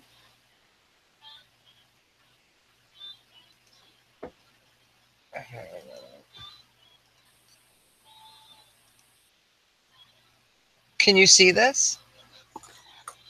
Yeah. Okay. I'll just present you. Wait a minute. You go.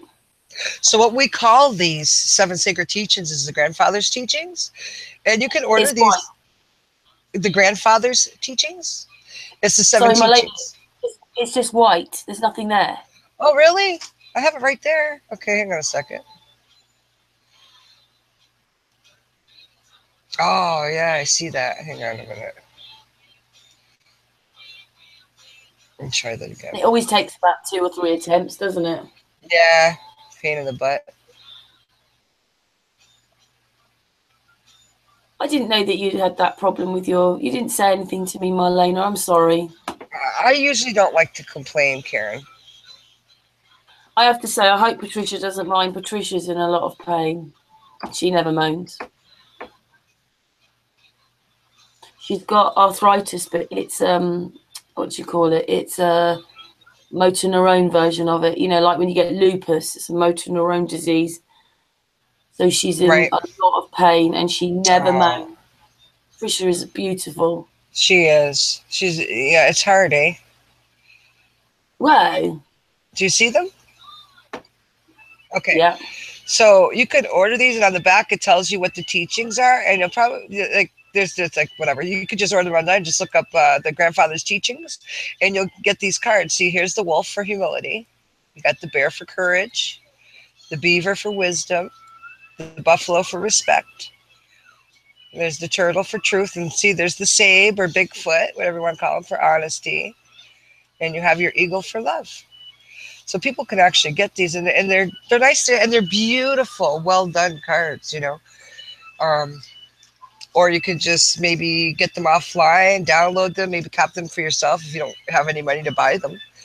You can get front and back on these cards. Yeah, I kind of like those words as well. Humility, courage, wisdom, respect, love, honesty, and truth. That's my kind of words. Yeah, exactly. And they're beautiful. You know, the animals totally represent them. I mean, whoever did the turtle picture there did not represent the turtle correctly because they're supposed to be the 27, but it's okay. You know, it's all right. I shouldn't nitpick anything like that, but I'm sure other people have them. Or people can make their own. And I like how this turtle down here has that cross there because it shows the 4 directions for us. But yeah, I like them. So that was we went over earlier for people that just got here earlier. This is what we went over. We went over these 7 sacred teachings. So there you go. I don't know what else I could talk about it. Maybe next time, Karen, we could do, we could, if you wanted me on it again for something along these lines, we can go over the 13 original clan mothers. Brilliant. Yeah, brilliant. And this would be like your grandmother, your great, like total 1,000 greats away.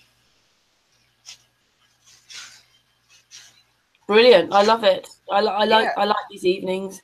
Yeah, yes, please, Marlena. And what it is Marlena will be doing it as they're rushing her in for her operation. Yeah, I'll be like, wait a minute. I'm trying to finish the hangout. I haven't done the yet. Exactly, right? You haven't said much, Josh. What's going on? Or is it Josh that I just heard? No, it's Michael Flat Trotters. Josh, hey, Michael. Hey, Josh left us, did he? Yeah, he just left. When he left. Yeah, I worked a little late tonight, and I got here late as always. And I'm gonna rewatch what your teachings were, and nice. Get caught up. Yeah. Oh, it's so lovely when you think like like Michael's on the panel and he's going to watch it again. And Yudit's probably gone to sleep now because it's nearly 2:30 in the morning for her. She might come on and go, I'm here, but she has probably gone to sleep. But Yudit will watch, even though she's watched some of it and been on the panel, she will watch it all again. That's great, that is. I mean, we have been going for nearly 3 hours, and you did say that you wanted to go on to Jamaican's panel. I mean, we can Actually, end the hangout. what I'm going to do is soak myself for a while, soak my feet. You want to end the hangout then? Yeah. Do you think it's about time? Sure, 3 hours is quite long. Well, thank you to everybody that's still in the chat room. Thank you to all the people. We got, well, I think we got to 9. I think that included you, Michael. But thank you to who's left. Yudit's icon still there, Marlena and Michael. Thank you so much. We're back on Thursday with Aaron and the Looming Project. A way forward. So thank you again to the people on the panel and to the people in the chat room. Thank you very much. Bye-bye, everybody. Good night. You say good night, who's left? Good night. Good night, everybody. Bye-bye.